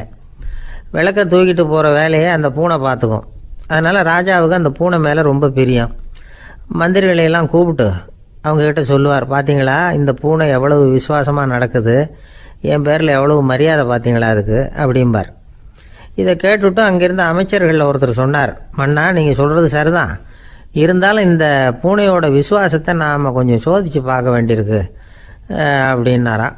சரி, உங்கள் ஆசையை ஏன் கெடுக்கணும், நல்லா சோதித்து பாருங்கள் அப்படின்னு சொல்லிவிட்டார் ராஜா. உடனே அந்த அமைச்சர் என்ன பண்ணார் தெரியுமா? எங்கேயோ புறப்பட்டு போனார். ஒரு 5-6 எலிகளை பிடிச்சிட்டு வந்தார். அரண்மனையில் ராஜா ஏதோ வேலை பார்த்துக்கிட்டு இருக்கிறாரு. பக்கத்தில் அந்த பூனை ரொம்ப பணிவாக நின்றுக்கிட்டு இருக்குது. அது தலையில் விளக்கு எரிஞ்சிக்கிட்டு இருக்கு. அமைச்சர் தான் பிடிச்சிட்டு வந்த எலிகளை அந்த பூனை பார்வையில் படுறது மாதிரி எதிரில் விட்டார். அந்த எலிகள்லாம் அங்கேயும் இங்கேயும் ஓட ஆரம்பிச்சிது. அதை பார்த்தது பூனை, அவ்வளவுதான். தலையில் இருக்கிற விளக்கை பற்றியும் கவலைப்படலை, ராஜாவை பற்றியும் கவலைப்படலை. ஒரே பாய்ச்சலாக பாஞ்சு எலிகளை துரத்த ஆரம்பிச்சுட்டுது. தலையில் இருந்த விளக்கு எங்கேயோ போய் விழுந்தது, அணைஞ்சு போச்சு. இருட்டில் ராஜா தடுமாற ஆரம்பிச்சுட்டார். இந்த சமயத்தில் அந்த அமைச்சர் மறுபடியும் விளக்கை ஏற்றினார். வெளிச்சம் வந்தது. அதுக்கப்புறம் அந்த அமைச்சர் பேசினார், அரசே, பூனையோட விசுவாசத்தை பார்த்தீங்களா? எலி அது கண்ணில் படுற வரைக்கும் தான் விசுவாசமாக இருந்தது. அது மாதிரி எலியை பார்த்ததும் எல்லாத்தையும் விட்டுட்டு அதை துரத்த ஆரம்பிச்சுட்டு பார்த்தீங்களா? தான் அந்த பூனையை பற்றி நினச்சது தப்புங்கிறது அதுக்கப்புறம் தான் அந்த ராஜாவுக்கு புரிஞ்சுதான். சரி, இப்போ எதுக்கு இந்த கதையெல்லாம் அப்படிங்கிறீங்களா? இந்த பூனை மாதிரி தான் நம்ம மனசும். மனசை எவ்வளவு தான் பயிற்சி கொடுத்து பக்குவமாக வச்சுருந்தாலும் பார்க்குறதுக்கு பரமசாது மாதிரி தான் இருக்கும். பார்க்க வேண்டியதை பார்த்துட்டுதுன்னா பாஞ்சிரும். இந்த பூனை மாதிரி புலன் இன்ப பொருள்கள் கிட்டாத வரைக்கும் மனம் அடங்கி இருக்கிறது மாதிரி தான் தெரியும். கொஞ்சம் வாய்ப்பு கிடைச்சாலும் அது குதிக்க ஆரம்பிச்சிடும், தப்பு பண்ண ஆரம்பிச்சிடும். பெரிய பெரிய முனிவர்கள் வாழ்க்கையில் நடந்த வீழ்ச்சி இதை தான் நிரூபிக்குது. புலன்களின் ஆற்றல் அதிகம், அதனால் மனக்கட்டுப்பாடு பயிற்சிகளில் ரொம்ப எச்சரிக்கையாக இருக்கணுங்கிறார் சுவாமி சிவானந்தர். மது பழக்கத்தையே விட்டுவிட்டேன்னு உறுதியாக இருப்பான். கடை கண்ணில் பட்டுவிட்டதுன்னா கால் அவனை கேட்காமலே இழுத்துக்கிட்டு உள்ளே போயிடும். இதுதான் மனசுங்கிறது. அதுதான் அந்த ராஜா வளர்த்த பூனை. நம்மால் ஒருத்தன் அந்த ராஜா பூனை தலையில் விளக்க வச்சது மாதிரி இவன் தன்னுடைய தலையிலேயே ஒரு விளக்கை ஏற்றி வச்சுக்கிட்டு என்னத்தையோ தேட ஆரம்பித்தான். தேடிக்கிட்டு இருக்கிறான். தலையை ஆட்டாமல் நிதானமாக நடந்து ரொம்ப நேரமாக தேடிட்டு இருக்கிறான். அந்த சமயம் அங்கே வந்த ஒருத்தர், என்னத்தை தேடுறீங்கன்னு கேட்டார். அதுதான் மறந்து போச்சு அப்படின்னு இழுத்தான். சரி, கொஞ்சம் இப்படி உட்காருங்க, ஞாபகம் வந்ததும் தேட ஆரம்பிக்கலாம் அப்படின்னார் அவர். இவன் கொஞ்ச நேரம் உட்காந்து யோசித்தான். அப்புறம் திடீர்னு எழுந்திரிச்சான். ஞாபகம் வந்துட்டுதுன்னா. என்னன்னு கேட்டார். எங்கள் வீட்டில் இருந்த விளக்கை எங்கே வச்சேன்னு தெரியல, அதை தான் தேடிக்கிட்டு இருக்கிறேன், ஏற்றி வைக்கலாம்னு பார்க்குறேன் அப்படின்னா.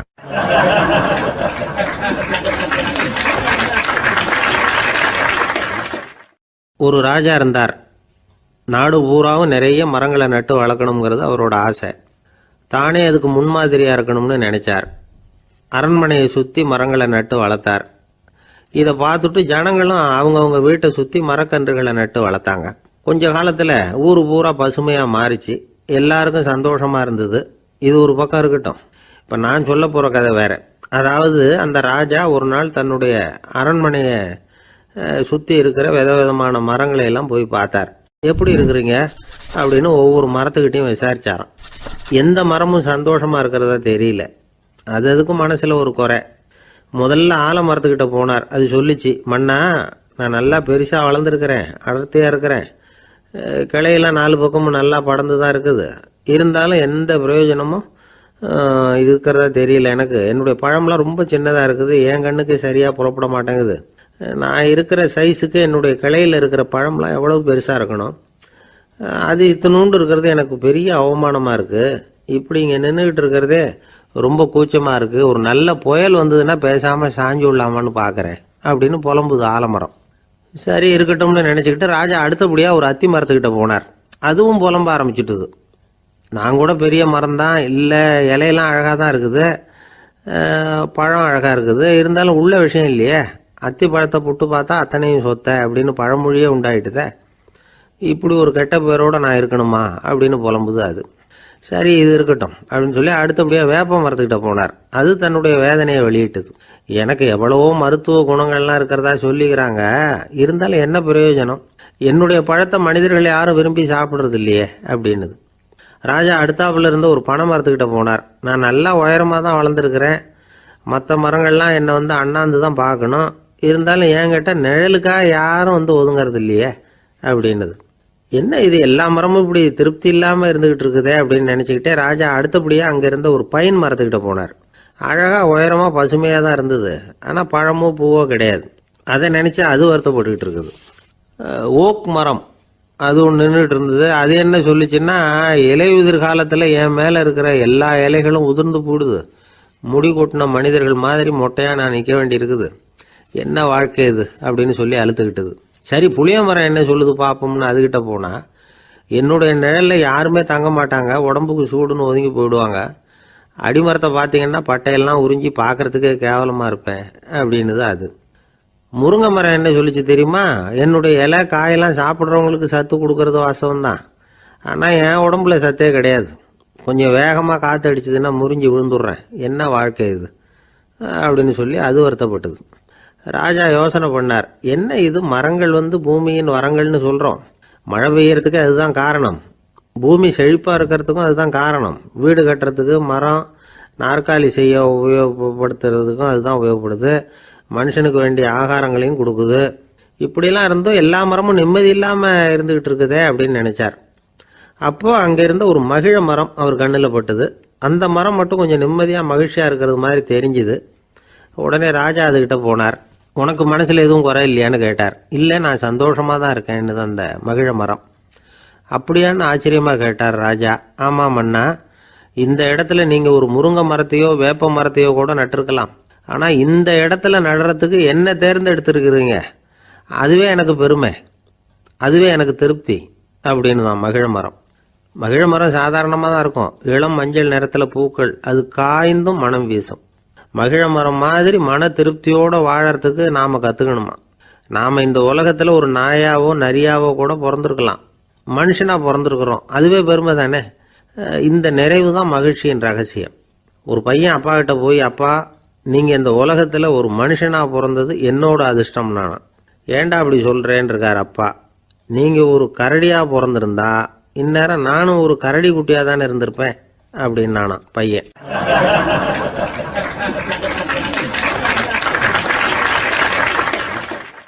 இந்த உலகத்தில் நாம் நல்லபடியாக இருக்கணும்னா அதுக்கு முக்கியமாக தேவைப்படுறது 2. ஒன்று செல்வம், இன்னொன்று அறிவு. சரி, இது 2ல் சிறந்தது எது அப்படின்னு ஒரு கேள்வி கேட்டால் என்ன பதில் சொல்கிறது? இதே கேள்வியை ஹஸ்ரத் அலி அவர்கள்கிட்ட கேட்டாங்களாம். அவர் ஒரு பெரிய அறிஞர். கேள்வி கேட்டவங்களும் சாதாரண ஆட்கள் இல்லை, இவங்களும் அறிஞர்கள். ஒரு நாள் ஹஸ்ரத் அலி அவர்கள்கிட்ட 10 அறிஞர்கள் வந்தாங்களாம். ஐயா, நாங்கள் 10 பேரும் உங்ககிட்ட ஒரே கேள்வியை தான் கேட்க வந்திருக்கிறோம், ஆனால் எங்கள் 10 பேருக்கும் நீங்கள் தனித்தனியாக பதில் சொல்ல முடியுமா அப்படின்னு கேட்டிருக்காங்க. அதாவது அவங்க ஒரே கேள்விக்கு இவர்கிட்ட இருந்து 10 விதமான பதில் எதிர்பார்க்குறாங்க. சரி கேளுங்க, என்ன கேள்வி அப்படின்னார் அவர். அப்போ தான் அவங்க கேட்டாங்களாம், செல்வம் அறிவு இது ரெண்டில் சிறந்தது எது? இதுதான் கேள்வி. ஹஸ்ரத் அலி என்ன பண்ணார் தெரியுமா? அவங்கள ஒவ்வொருத்தராக கூப்பிட்டார். ஒவ்வொரு விதமான பதிலை சொல்லி அனுப்புனார். முதல்ல ஒருத்தரை கூப்பிட்டார், சொன்னார், அறிவுங்கிறது தீர்க்கதரிசிகள், ஞானிகள், மகான்கள் இவங்களோட பரம்பரை சொத்து. ஆனால் செல்வம்ங்கிறது கொடுங்கோலரின் ஆயுதம். அதனால் அறிவு தான் சிறந்தது அப்படின்னார். ரெண்டாவது ஆளை கூப்பிட்டார். உங்ககிட்ட செல்வம் இருந்தால் நீங்கள் தான் அதை காப்பாற்றணும். ஆனால் அறிவு உங்களை எப்பவும் காப்பாற்றும். ஆகவே அறிவு தான் சிறந்தது அப்படின்னார். மூணாவது ஆளை கூப்பிட்டார். செல்வந்தனுக்கு எப்போதும் விரோதிகள் அதிகம், ஆனால் அறிஞனுக்கு நண்பர்கள் அதிகம். அதனால் அறிவு தான் சிறந்ததுன்னார். அடுத்தவரை கூப்பிட்டார். செல்வம் அடுத்தவங்களுக்கு கொடுக்க கொடுக்க குறையும், ஆனால் கல்விங்கிறது அதிகரிச்சுக்கிட்டே வரும், கொடுக்கறதுனால குறையாது. அதனால் அறிவு தான் சிறந்ததுன்னார். இன்னொருத்தரை கூப்பிட்டார். அறிவுள்ளவன் எப்பவும் அதை அடுத்தவங்களுக்கு வாரி வழங்கிக்கிட்டே இருப்பான். அதனால் அவங்ககிட்ட தாராளத்தன்மை இருக்கும். ஆனால் செல்வந்தன்கிட்ட கஞ்சத்தனம் தான் இருக்கும். அதனால் அறிவு தான் சிறந்ததுன்னார். ஆறாவது நபரை கூப்பிட்டார். செல்வத்தை கள்வர்கள் திருடிட்டு போக முடியும், ஆனால் அறிவை அப்படி திருடிட்டு போக முடியாது அப்படின்னார். ஏழாவது நபரை கூப்பிட்டார். செல்வம் கால ஓட்டத்தில் அழிஞ்சிரும், ஆனால் அறிவை கால ஓட்டம் ஒன்றும் பண்ண முடியாது. ஆகவே அறிவே சிறந்ததுன்னார். எட்டாவது ஆளை கூப்பிட்டு சொன்னார், செல்வத்துக்கு எப்பவும் எல்லை உண்டு, நிறைவு உண்டு, அளவு உண்டு, கணக்கு உண்டு. ஆனால் அறிவுக்கு அப்படிப்பட்ட எல்லை எதுவும் கிடையாது. அதனால் அதுதான் சிறந்ததுன்னார். அடுத்தவனை கூப்பிட்டார். செல்வம் உள்ளத்தில் உள்ள ஒளியை போக்கிவிடும், இருட்டை உண்டாக்கிவிடும், விரிந்த மனப்பான்மையை குறுகலாக்கிவிடும். ஆனால் அறிவு அப்படி இல்லை, இருண்ட உள்ளத்தில் ஒளியை பாய்ச்சி அதை விசாலப்படுத்துது. அதுதான் சிறந்ததுன்னார். கடைசியாக 10வது நபரை கூப்பிட்டார். செல்வம் மனசில் செருக்கை உண்டாக்குது, ஆணவத்தை ஏற்படுத்துது. அதனால் நானே கடவுள்னு நினைக்கிற அளவுக்கு மனுஷனை தாழ்த்தி விடுது. ஆனால் அறிவு பணிவையும் பண்பாட்டையும் வளர்க்குது. அதனால் அறிவு தான் சிறந்ததுன்னார்.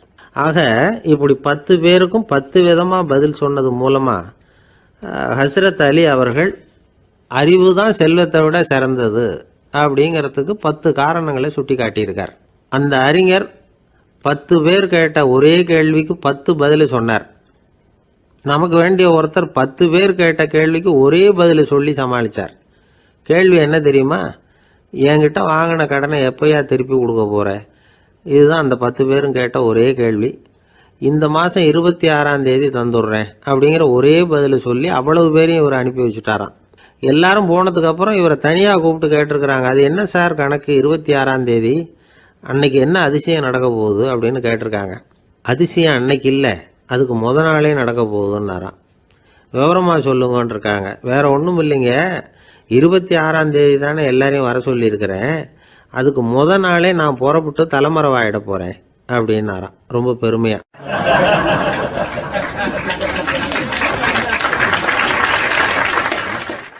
துருக்மேனியாவில் அஷ்காபாத் அப்படின்னு ஒரு நகரத்தில் ஒரு புவியியல் விஞ்ஞானி இருந்தார்.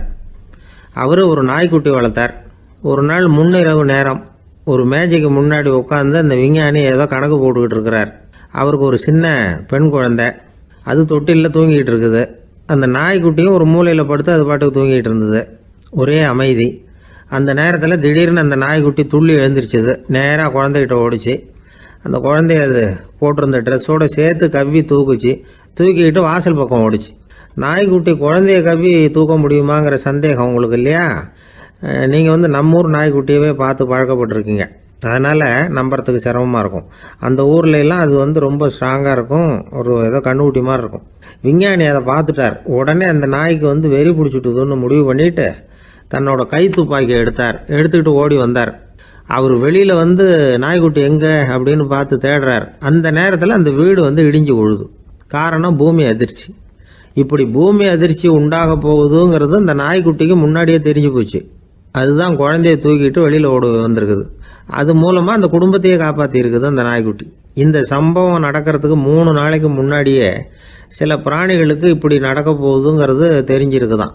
ஆமாம், அந்த நகரத்தில் 3 நாளைக்கு முன்னாடியே பாம்பு, பல்லி இதெல்லாம் அது தங்கியிருந்த வலையை விட்டு வெளியில் ஓடி வந்துட்டுது.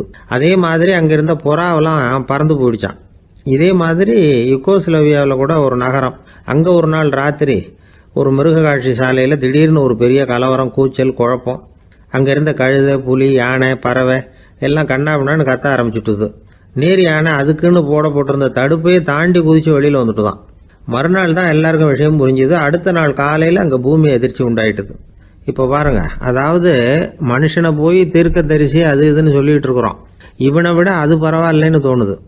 அதாவது மிருகங்கள் ஒன்று நடக்க போகுதுங்கிறத முன்னாடியே புரிஞ்சுக்குதே. சரி, இதெல்லாம் எப்படி அது முன்கூட்டி புரிஞ்சுக்குது? அதுதான் படைப்பு ரகசியம். அதை கண்டுபிடிக்கிறதுக்கு தான் மனுஷன் வந்து ஆராய்ச்சி பண்ணிகிட்டு இருக்கிறான். விஞ்ஞானிகளோட ஆராய்ச்சியெல்லாம் ஒரு பக்கம் இருக்கட்டும், வீட்டுக்குள்ளேயே சில ஆராய்ச்சி பண்ணி பாருங்களேன்.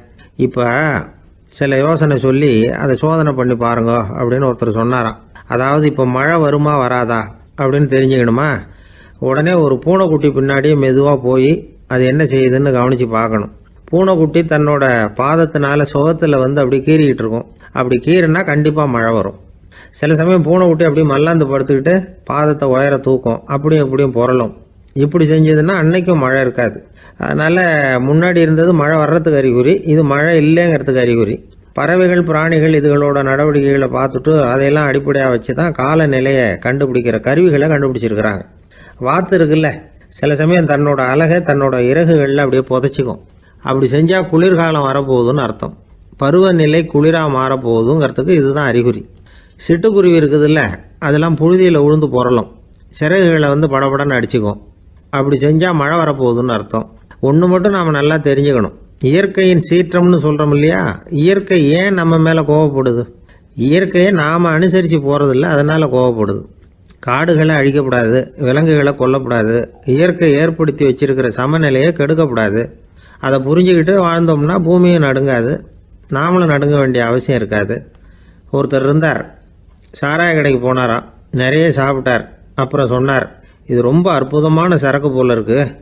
உள்ளே போன உடனே இந்த பூமியே நடுங்கிறது மாதிரி இருக்கு எனக்கு அப்படின்னாராம். இதுக்கு கடைக்காரர் சொல்லியிருக்கார், நீங்கள் சாப்பிட்டது வெறும் பச்சை தண்ணி தாங்க, இப்போ ஏற்பட்டிருக்கிறது நிஜம் பூமி அதிர்ச்சி அப்படின்னாராம்.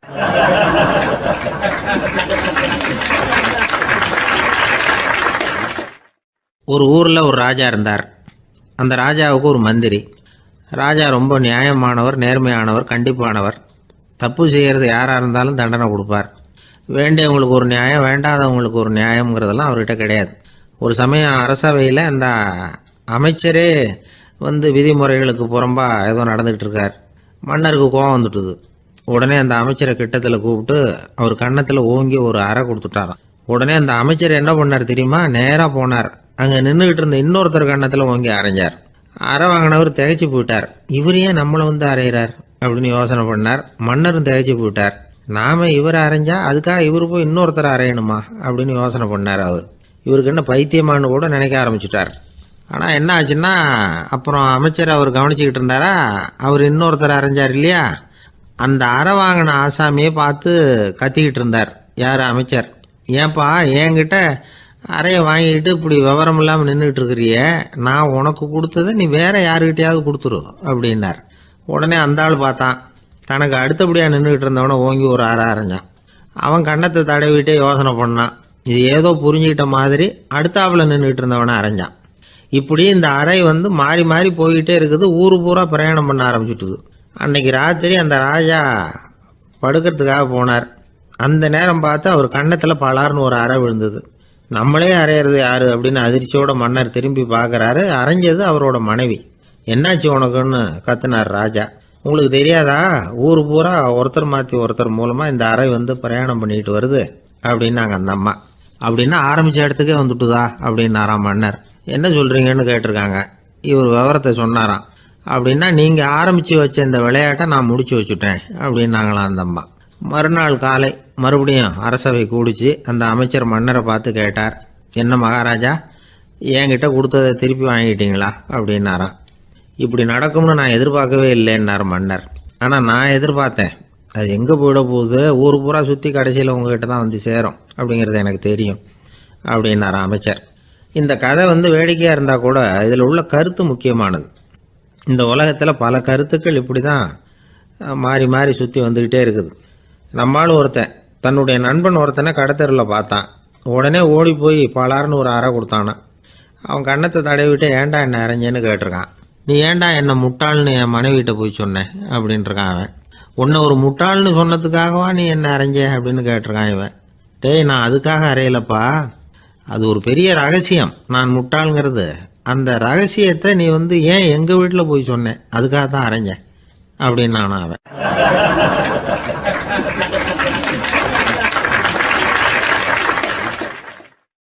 பக்தின்னு சொல்கிறோம் இல்லையா, அது 3 வகைப்படும் அப்படிங்கிறார் ஒரு பெரியவர்.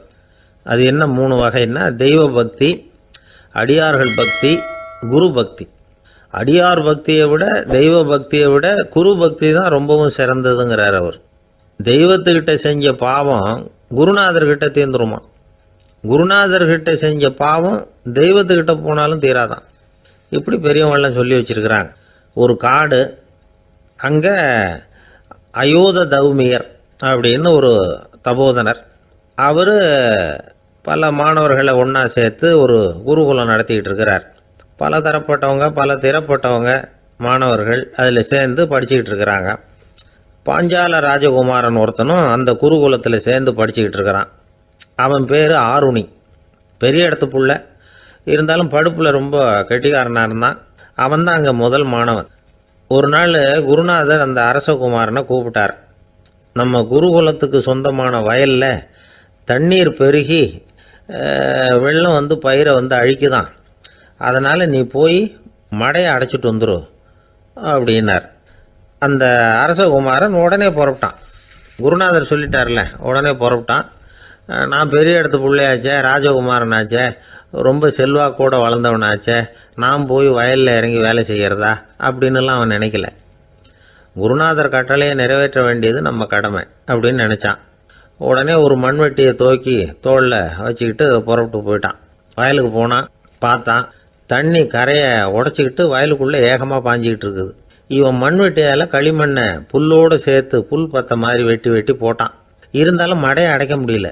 தண்ணி அதை மீறி வந்துக்கிட்டே இருக்குது. தண்ணி வேகமாக வயலுக்குள்ளே போய்கிட்டே இருக்குது. போடுற பத்தையெல்லாம் கரைஞ்சி கரைஞ்சி போயிட்டுருக்கு. இருந்தாலும் இவன் தன்னுடைய முயற்சியை கைவிடலை. வெட்டி வெட்டி போட்டுக்கிட்டே இருக்கிறான். காலையில் அங்கே போனவன் சாயந்தரம் வரைக்கும் இப்படி செஞ்சுக்கிட்டு இருக்கிறான். உடம்பும் மனசும் ரொம்பவும் சோர்ந்து போச்சு. இருந்தாலும் குருநாதர் இட்ட கட்டளையை நிறைவேற்றாமல் இருக்கிறோமேங்கிற ஒரு குறை அவனுக்கு இருக்குது. குரு கட்டளையை நிறைவேற்றாத நான் இன்னமும் இருக்கணுமா அப்படின்னு யோசனை பண்ண ஆரம்பிச்சிட்டான். என்ன செய்யலாம்னு பார்த்தான். நம்ம குருநாதர் இட்ட பணிக்காக இந்த உடம்பையே தியாகம் பண்ணலாம் அப்படின்னு முடிவு பண்ணான். தண்ணி பாயுதில் அதுக்கு குறுக்க விழுந்து அப்படியே மடையை அடைச்சிக்கிட்டு அப்படியே படுத்துட்டான். இது மற்றவங்களுக்கு தெரியாது. அன்னைக்கு ராத்திரி ஒரு விளக்கு முன்னாடி உட்காந்து குருநாதர் பிள்ளைங்களுக்கு பாடம் சொல்லி கொடுத்துக்கிட்டு இருக்கிறார். வரிசையில் இருக்கக்கூடிய ராஜகுமாரனை காணலை. நம்ம ஆருணி எங்கே போனா அப்படின்னு சொல்லி மற்ற மாணவர்களை விசாரித்தார். இப்போ அவங்க சொன்னாங்க, சுவாமி, அவன் காலையில் வயலுக்கு மடையை அடைக்கிறதுக்காக போனான், நீங்கள் தான் போக சொன்னீங்க, இன்னும் திரும்பி வரல அப்படின்னு அவர் பையன். குருநாதர் உடனே ஒரு தீவெட்டி எடுத்துக்கிட்டு மாணவர்களை அழைச்சிக்கிட்டு வயலுக்கு போனார். அங்கே போய் பார்த்தா ஆளை காணும். ஆருணி ஆருணின்னு சொல்லி சத்தம் போட்டு கூப்பிட்டு பார்க்குறார். நான் இங்கே இருக்கேன் குருநாதா அப்படின்னு காலுக்கு அடியிலேருந்து ஒரு சத்தம் வருது. குனிஞ்சு பார்த்தா அவன் மடையில் படுத்துருக்கிறான். என்னப்பா இதுன்னார். காலையிலேருந்து இந்த மடையை அடைச்சி பார்த்தேன் சுவாமி, முடியல, அதனால் இப்படி குறுக்க படுத்துட்டேன்.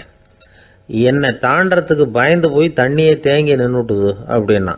அவனுடைய குரு பக்தியையும் அவனை தாண்டறதுக்கு அஞ்சு நிற்கிற தண்ணி தேக்கத்தையும் பார்த்துட்டு எல்லாரும் ரொம்ப ஆச்சரியப்பட்டு போயிட்டாங்களாம். ஆருணி எழுந்திரிச்சு வா அப்படின்னு கூப்பிட்டாரான் குருநாதர். அவன் தண்ணீரை பொழந்துக்கிட்டு எழுந்திரிச்சு வந்தானான். அதனால் அவனுக்கு உத்தாலகன் அப்படின்னு ஒரு பேர். உத்தாலகன்னா தண்ணீரை பிளந்தவன் அர்த்தம்.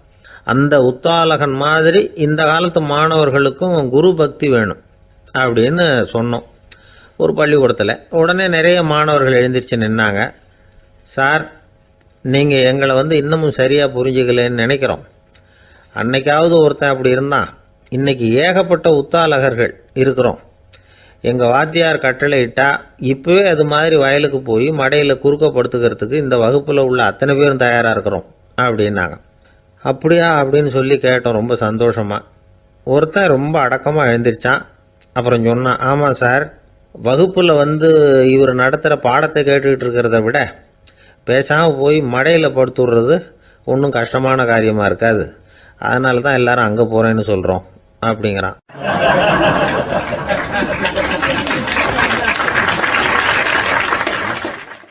ஒரு இலக்கிய கூட்டம் ஏற்பாடு பண்ணியிருக்கிறோம், நீங்கள் அவசியம் அதில் பேசணும் அப்படின்னு கேட்டுக்கிட்டார் ஒருத்தர்.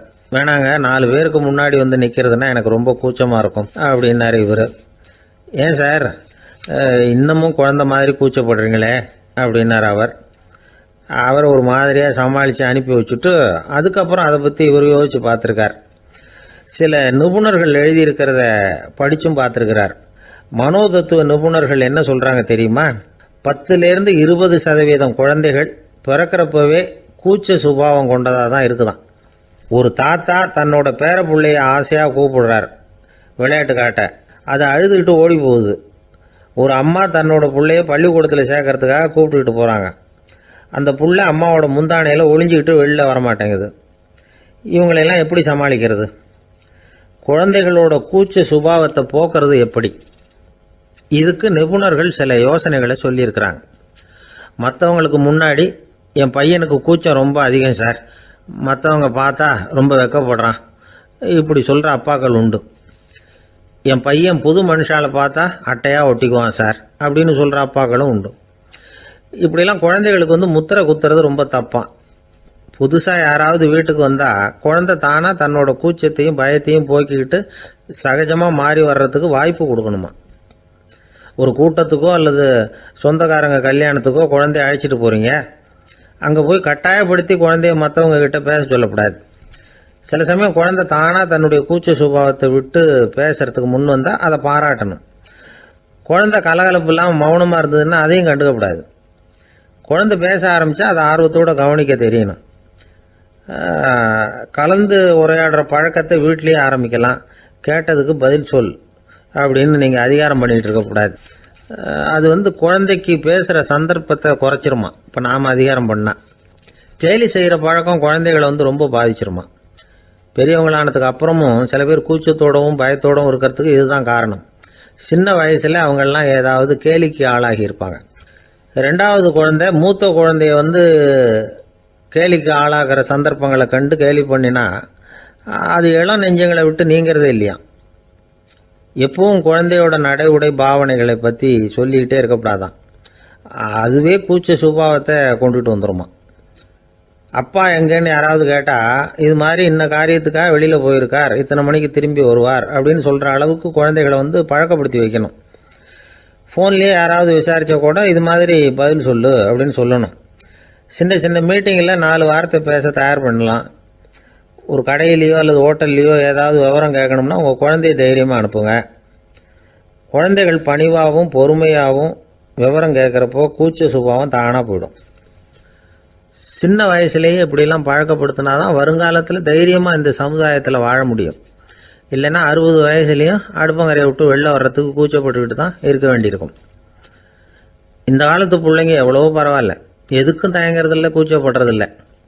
ஒரு அம்மா அடுப்பங்கரையிலேருந்து சத்தம் போட்டாங்க, டேய் ராமு, தயவு பண்ணி அந்த டிவியை நிறுத்துறா, அந்த பெண்ணோட குரல் மகா மோசம், அடுப்பங்கரையில் இருக்கிற என்னாலேயே அதை சகிச்சிக்க முடியல அப்படின்னாங்களாம். உடனே பையன் கொஞ்சம் கூட தயங்காமல் பதில் சொல்கிறான், அம்மா இந்த குரல் டிவியிலேருந்து வரல, எழுத்த விட்டு மாமி தான் இங்கே வந்திருக்கிறாங்க, அவங்க தான் இப்போ என்னோட பேசிக்கிட்டு இருக்கிறாங்க அப்படின்னு நானும்.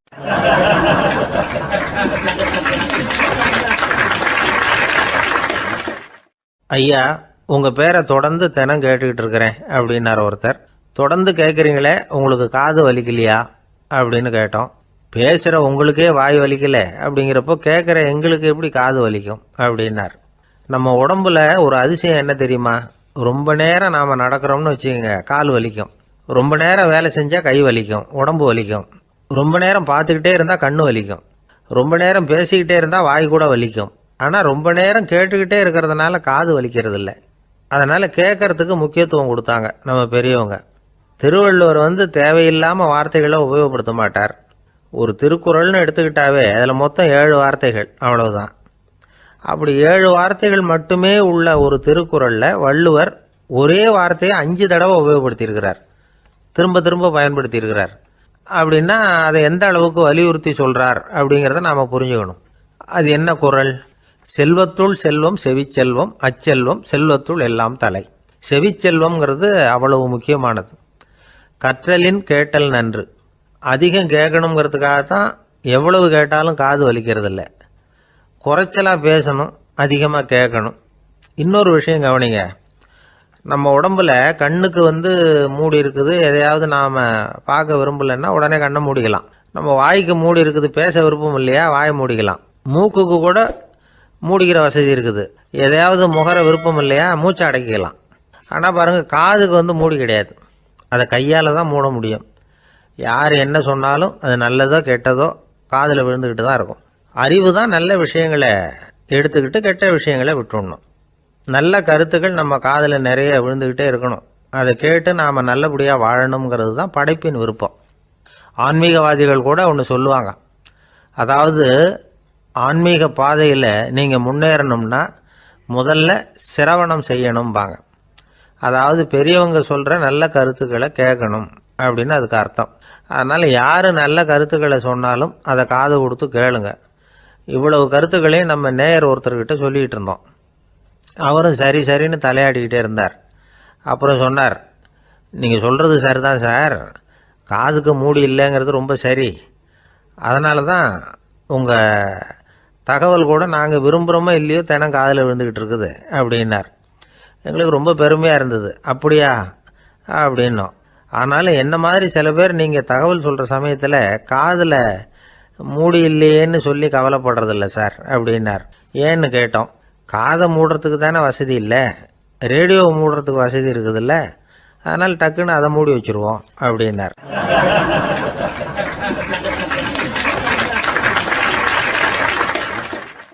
வங்க நாவலாசிரியர் சரத் சந்திரர் ஒரு நண்பர் அவர்கிட்ட வந்தார். வழக்கமாக எல்லா எழுத்தாளர்கள்கிட்டையும் கேட்குற ஒரு கேள்வியை கேட்டார்.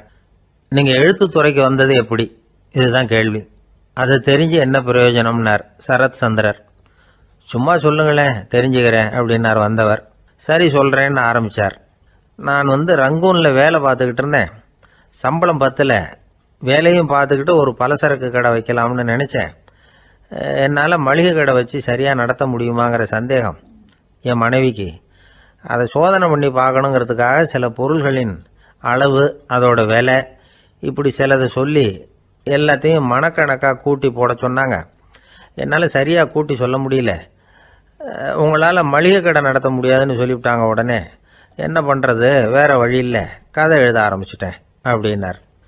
கேட்டவருக்கு சிரிப்பு வந்துட்டு தான். சரத் சந்திரர் ஒரு பக்கம் சீரியஸான நாவல்கள், சிறுகதைகள் எழுதியிருந்தாலும் அவருடைய இன்னொரு பக்கம் வேற விதம். நண்பர்கள்கிட்ட பேசும்பொழுதும் சரி, அவர்களுக்கு கடிதங்கள் எழுதும்போதும் சரி, கேலியும் கிண்டலும் நகைச்சுவை உணர்வும் அதிகமாக இருக்கும். காந்திஜி ஒரு சமயம் கல்கத்தாவுக்கு வந்திருந்தார். தேசபக்தர்கள் பல பேர் அவர்கிட்ட பேசிக்கிட்டு இருந்தாங்க. அப்போது சரத் சந்திரரும் அங்கே இருந்தார். கிரண் சங்கர் ராய் அப்படிங்கிறவரும் அங்கே இருந்தார். அவர் சொன்னாராம், காந்திஜியோட பழகிய முதல் வங்காளி நான் தான். போயர் யுத்த காலத்தில் இவர் லண்டனுக்கு வந்திருந்தப்போ என்கிட்ட தான் வங்காள மொழி கற்றுக்கிட்டார் அப்படின்னாராம். உடனே சரத் சந்திரர் காந்திஜியை பார்த்து, இவர் உங்களுக்கு வங்காள மொழி கற்றுக் கொடுத்தது உண்மைதானா அப்படின்னாராம். ஆமான்னாராம் காந்தி. அதனால தான் உங்களால் வங்காள மொழி கற்றுக்க முடியல அப்படின்னாராம். எல்லாரும் சிரிச்சாங்களாம். சரத் சந்திரர் சாம்தாபேர் அப்படிங்கிற கிராமத்தில் தங்கியிருந்தார் ஒரு இலக்கிய நிகழ்ச்சியில் கலந்துக்கிறதுக்காக. அதுக்காக ஒரு கல்கத்தாவுக்கு போக வேண்டிய சூழ்நிலை. அதுக்காக புறப்பட்டார். அந்த சமயத்தில் பின்னாடி இருந்து யாரோ அவரை கூப்பிட்டாங்க. இப்படி கூப்பிட்டவரை பார்த்து இன்னொருத்தர் யாரோ அதட்டி இருக்கிறாங்க. போகிறவரை ஏன் இப்படி கூப்பிடுறீங்க அப்படின்னு. ஏன் கூப்பிட்டா என்னன்னு கேட்டிருக்கார் சரத் சந்திரர். புறப்படுறவங்கள பின்னாடி இருந்து கூப்பிடுறது அபசகுனம், போகிற இடத்துல ஏதாவது ஆபத்து வரலாம் அப்படின்னு அதுக்கு விளக்கம் கொடுத்துருக்கிறார் அவர். உடனே சரத் சந்திரர் சொன்னாராம், இதோ இவங்க என்னை இலக்கிய கூட்டத்துக்கு அழைச்சிட்டு போகிறாங்களே, இதை விட வேற என்ன ஆபத்து வந்துட போகுது அப்படின்னாராம். இப்படி சரத் சந்திரருக்கு இயல்பாகவே நகைச்சுவை உணர்வு உண்டு. அவருடைய நண்பர் ஒருத்தர் வீட்டுக்கு கூப்பிட்டுருந்தார். அங்கே ஒரு கச்சேரிக்கு ஏற்பாடு பண்ணியிருந்தாங்க. சரத் சந்திரருக்கு இயல்பாகவே கச்சேரியில் நீண்ட ஆலோசனையெல்லாம் கேட்கறதுக்கு பொறுமை இருக்காது. அதனால் மெதுவாக பாட போகிறவர் எப்படி அப்படின்னு கேட்டிருக்கார். அவருக்கு ரொம்ப நல்லா பாட தெரியும் அப்படின்னு சொல்லியிருக்கிறாங்க. அதுக்கு சரத்சந்திரர், பாட தெரியுங்கிறது சரி, பாட்டை நிறுத்த தெரியுமா அதை சொல்லுங்க முதல்ல அப்படின்னாராம்.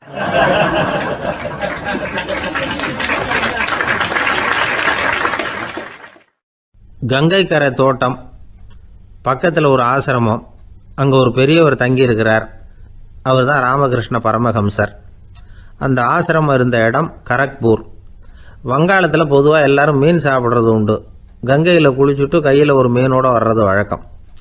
இவர் இருக்கிற இடத்துக்கு கங்கையில் படகு வழியாக வரணும். அப்படி தான் எல்லோரும் வருவாங்க. வர்றவங்கள ஒன்று கூட்டி ஆன்மீக விஷயங்களை பற்றி பேசிக்கிட்டு இருப்பார். ஒவ்வொரு நாள் ஒவ்வொருத்தர் நகரத்துக்கு போகணும். வரும்பொழுது மீன் கொண்டுகிட்டு வரணும்.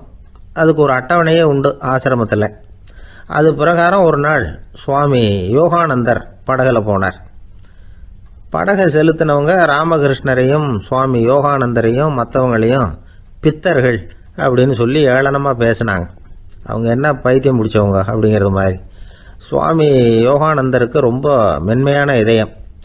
இவங்க இப்படி கண்ணாபின்னான்னு பேசுகிறத பார்த்தா மீனை வாங்கிட்டு திரும்புகிறப்போ என்ன நடக்குமோ அப்படிங்கிற பயம் வேறு வந்துட்டுது அவருக்கு. அவ்வளவு மென்மையானவர். இதை தெரிஞ்சுக்கிட்ட ராமகிருஷ்ணர், யோகானந்தா இங்கே வா அப்படின்னு கூப்பிட்டார். இவர் கண்ணீரை தொடச்சிக்கிட்டே கிட்ட போனார். சொன்னார், ஐயா, படகு ஓட்டுறவங்க உங்களை பற்றி மோசமாக பேசுகிறாங்க. என்ன திட்டினா பரவாயில்ல, ஆனால் உங்களை அவங்க திட்டுறாங்க. அதை என்னால் தாங்கிக்க முடியல அப்படின்னார். இதை கேட்டதும் ராமகிருஷ்ணருக்கு கோபம் வந்துட்டு தான். என்னது, உன்னுடைய குருவை பற்றி அவங்க மோசமாக பேசும்பொழுது நீ சும்மா இருந்தியா? வெளியில் போ அப்படின்னு விட்டார். குரு நிந்தனை செய்கிறப்போ அதை கேட்டுக்கிட்டு சும்மா இருக்கலாமா? குரு நிந்தனையை கேட்டால் பாவம் இல்லையா? என்னை தூற்றும் போது அவங்க பாவம் செய்கிறாங்க. அதை கேட்டுக்கிட்டு நீ சும்மா இருந்தால் நீயும் பாவம் செய்கிற அப்படின்னாராம். அடுத்த நாள் சுவாமி நிரஞ்சனானந்தர் போக வேண்டிய நாள். இவர் படகுல போகும்பொழுதும் அதே மாதிரி நடந்து தான். அவங்க மோசமாக பேச ஆரம்பித்தாங்க, திட்ட ஆரம்பித்தாங்க. அப்படி கேலி பண்ண ஒருத்தனை இவர் என்ன பண்ணார், பலார்னு கன்னத்தில் அரைஞ்சிட்டார். இன்னொருத்தனை கங்கையில் தூக்கி எறியறதுக்கும் தயாராகிட்டார். அதுக்கப்புறம் அவங்க யாரும் வாயை திறக்கலை. மீன் வாங்கிட்டு வர்றப்பவும் படகுல ஒரே அமைதி. அவ்வளவு பயம் அவங்களுக்கு. ராமகிருஷ்ணர் கூப்பிட்டு விசாரித்தார் என்ன நடந்ததுன்னு. இவர் சொன்னார், அவர் யோகானந்தா போகும்பொழுது என்ன நடந்ததோ அப்படியே தான் இப்பவும் நடந்தது. குரு நிந்தனை செய்கிறத கேட்டுக்கிட்டு நான் சும்மா இருப்பேனா? ஒருத்தனை அப்படியே அரைஞ்சுட்டேன், இன்னொருத்தனை ஆற்றுல தூக்கி போட்டுருவேன்னு பயமுறுத்தினேன், அவ்வளவுதான் அப்படின்னாராம். இப்போவும் ராமகிருஷ்ணருக்கு கோபம் வந்துட்டு தான். என்ன இது, அணியறது காஷாயம், இருக்கிறது ஆசிரமம், உனக்கு இவ்வளவு கோபம் வந்ததுன்னா அப்புறம் என்னத்துக்கு ஆசிரமத்தில் இருக்கணும்? பிரம்மச்சாரி எப்பவும் அமைதியாக இருக்கணும் அப்படின்னு அறிவுரை சொன்னாராம் ராமகிருஷ்ணர். அப்போ இவர் கேட்டாராம், ஏங்க அவருக்கு ஒரு விதமான அறிவுரை சொன்னீங்க, எனக்கு வேற விதமாக அறிவுரை சொல்கிறீங்க, இதில் எது உண்மை அப்படின்னு கேட்டிருக்கார். இதுக்கு ராமகிருஷ்ணர் சொன்ன பதில் என்னென்னா, அட அசடே, சக்கரத்தில் காற்று அதிகமாக இருந்தால் குறைக்கணும், குறைச்சலாக இருந்தால் கூட்டணும். அவன் சாது, அவனுக்கு அதிக உணர்ச்சி தேவை, உனக்கு படபடப்பு அதிகம், உனக்கு பொறுமை தேவை அப்படின்னாராம். இதில் உள்ள கருத்து என்னென்னா, கல்விங்கிறது எப்படின்னா அதை சூழ்நிலைக்கு தகுந்த மாதிரி கற்பிக்கணும். எல்லாருக்கும் ஒரே மாதிரி கற்பிக்கக்கூடாது. கேட்குற ஒரு தகுதி, புரிஞ்சுக்கிற திறமை, இதை பொறுத்து கல்வி அமையணும். ஆரம்ப காலத்தில் ஒரு குரு, அப்போ ஒரு சீடன் இருந்தான். அது வேடிக்கையான குரு, வேடிக்கையான சீடன். ஒரு ஆசிரமம். ஒரு நாள் ஒருத்தன் அவசரமாக அந்த குருவை தேடி வந்திருக்கிறான். என்ன விஷயம்னு விசாரித்தார் குரு. உங்கள் சீடர் என்னை அடிச்சுட்டார் அப்படின்னு புகார் பண்ணானா அந்த ஆள். குரு சீடனை கூப்பிட்டார். அடிச்சியா இந்த ஆளை அப்படின்னு கேட்டாராம். ஆமான் இருக்கான் சீடன். ஏன் அடிச்சே அப்படின்னு கேட்டாராம். இந்த ஆள் உங்களை பற்றி மட்டமாக பேசிவிட்டான், என்னால் அதை தாங்கிக்க முடியல, அதனால தான் அடிச்சுட்டேன்ருக்கான். அப்படி என்ன பேசினா அப்படின்னு கேட்டாராம். உன்னுடைய குருநாதர் இப்போல்லாம் அர்த்தமில்லாமல் பேச ஆரம்பிச்சுட்டார் அப்படின்னு சொல்லிவிட்டான், அதனால தான் அடிச்சுட்டேன் அப்படின்னு நானாம். அதுக்காக அடித்தே அப்படின்னாராம். நான் அதுக்காக அடிக்கலை குருவே, இப்பெல்லாம் நீங்கள் அர்த்தம் இல்லாமல் பேசுகிறதாக அவன் சொல்கிறான், அப்படின்னா இதுவரைக்கும் நீங்கள் அர்த்தத்தோடு பேசினதாகத்தானே அர்த்தம், அது தப்பு தானே, அதனால தான் அடித்தேன் அப்படின்னு நானாம்.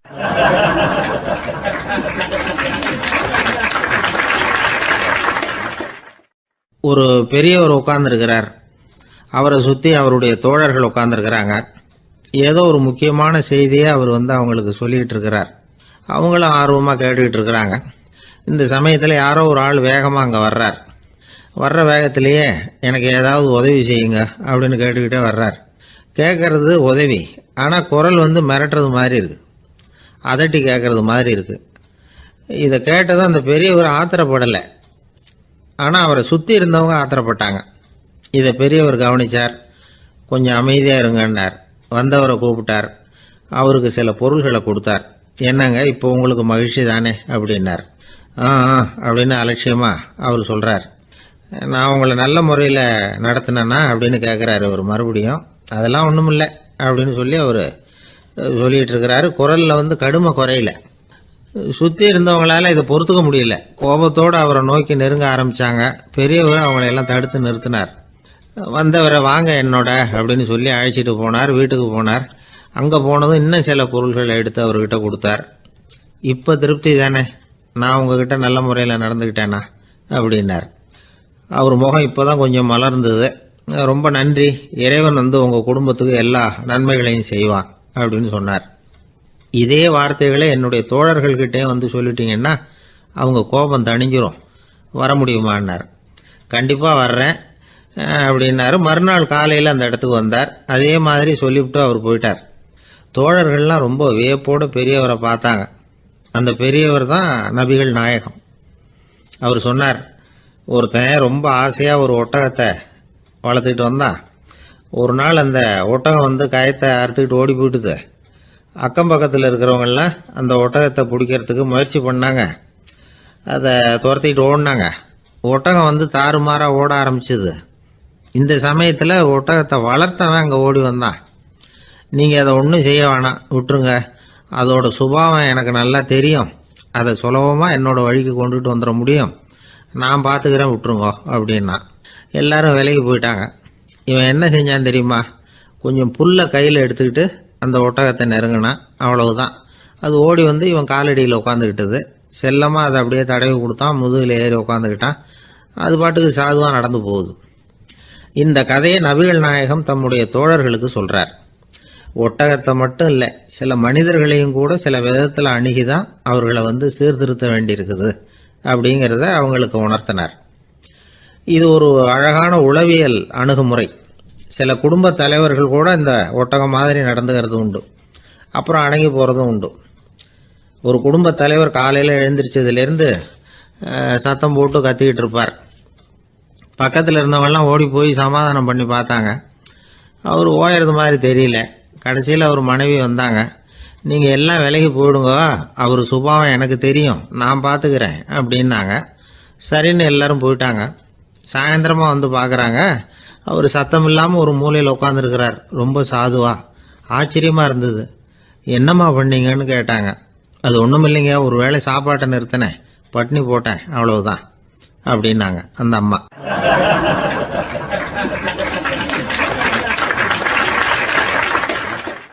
தேசத்து மேலையும் தாய்மொழி பேர்லையும் செலுத்துற அன்புக்கு அபிமானம்னு பேர்.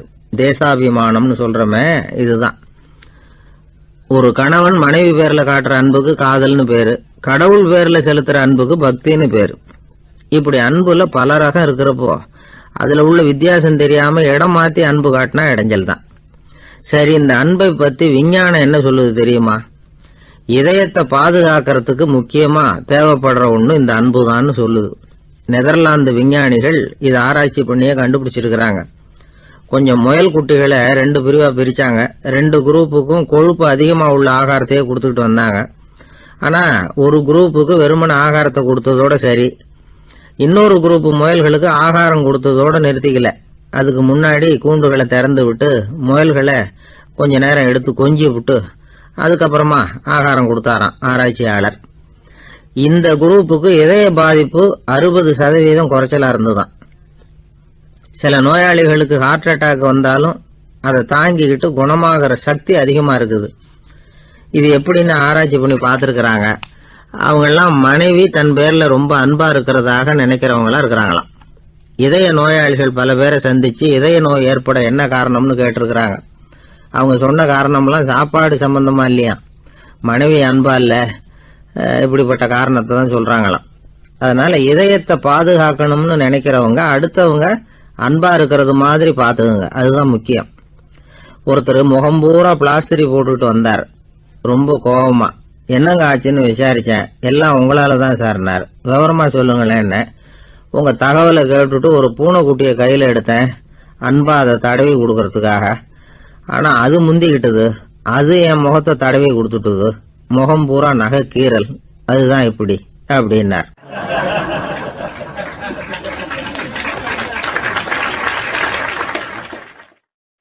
அமெரிக்க ஜனாதிபதி ஆப்ரஹாம் லிங்கன் ஒரு நாள் தன்னோட கோச்சு வண்டியில தலைநகரான வாஷிங்டனுக்கு போயிட்டு இருக்கிறார். கோச்சு வண்டி ஒரு சாலையில போயிட்டு இருக்கு. அந்த சாலைக்கு ஒரு பக்கத்துல பயங்கரமான சதுப்பு நிலம். சதுப்பு நிலம்னா அது புதைகுழி, புதை மணல்ங்கிறோம்ல, அது மாதிரி. அந்த சதுப்பு நிலத்துல யாராவது மாட்டிக்கிட்டா அவ்வளவுதான், ஆளை கொஞ்சம் கொஞ்சமா உள்ள அமுக்கிவிடும். தப்பிச்சு கரையேறது கஷ்டம். அப்படிப்பட்ட நிலம் அது. ஆப்ரஹாம் லிங்கன் ஏதோ ஒரு முக்கியமான அரசாங்க வேலையா போயிட்டு திரும்பி வந்துட்டு இருக்கிறார். அதனால அந்த சமயத்துல அவர் விலை வசந்த ஆடைகளை அணிஞ்சிருக்கிறார். அப்படி அவர் அந்த கோச்சு வண்டியில வந்துகிட்டு இருக்கிறாரு. அந்த சமயத்துல ஒரு காட்சி அவர் கண்ணுல போட்டுட்டுது. என்ன தெரியுமா? ரோட்டுக்கு பக்கத்துல இருந்த சதுப்பு நிலத்துல ஒரு இளம் பன்றி குட்டி சிக்கிக்கிட்டு தவிச்சுக்கிட்டு இருக்குது. பரிதாபமா கத்திக்கிட்டு இருக்குது. அதை பார்த்தார் லிங்கன். அவருக்கு என்ன மாதிரி ஆயிட்டுது. உடனே வண்டியை நிறுத்த சொன்னார். கீழே இறங்கினார். தன்னோட விலை வசந்த ஆடைகளை பத்தி லட்சியம் பண்ணவே இல்லை. தனக்கே ஆபத்து வரலாம்ங்கிறத பத்தியும் கவலைப்படல. தான் ஒரு குடியரசுத் தலைவருங்கிறத பத்தியும் அவர் நினைச்சு பார்க்கல. நேரா அந்த சதுப்பு நிலம் பக்கமா போனாரு. அந்த சேத்துல இறங்கி பன்றிக்குட்டியை காப்பாத்தி கரைக்கு கொண்டுட்டு வந்து சேர்த்துட்டார். அதுக்கப்புறம் நிம்மதியா கோச்சு வண்டியில ஏறி வெள்ள மாளிகைக்கு வந்து சேர்ந்தார். ட்ரெஸ், உடம்பு பூரா சேறு சகதி. பாக்குறவங்களுக்கெல்லாம் ஆச்சரியமா போச்சு. அவங்களுக்கு ஒன்றும் புரியல. இவர் நேரா ட்ரெஸ்ஸு மாத்திக்கிறதுக்காக போனாரு. கோச்சு வண்டி ஓட்டிட்டு வந்தவன் கிட்ட போய் எல்லாரும் கேட்டாங்க என்ன ஆச்சு அப்படின்னு. அவர் வர்ற வழியில நடந்த விவரத்தை சொன்னார். ஆப்ரஹாம் லிங்கனுடைய இந்த இறக்க குணத்தை எல்லாரும் பாராட்டினாங்களாம், புகழ்ந்தாங்களாம். ஆனா இதுக்கு லிங்கன் என்ன பதில் சொன்னார் தெரியுமா? தயவு பண்ணி இந்த புகழ்ச்சியான பேச்சையெல்லாம் ஒதுக்குங்க, அதெல்லாம் வேணாம். அந்த சின்ன பிராணி சகதியில மாட்டிக்கிட்டு துடிச்சுக்கிட்டு இருந்தது, அதை பார்த்தேன். உடனே என்னுடைய இதயத்துல ஒரு முள்ளு தச்சது மாதிரி ஒரு உணர்வு. அந்த முள்ளை பிடுங்கி எறிஞ்சேன், அவ்வளவுதான்.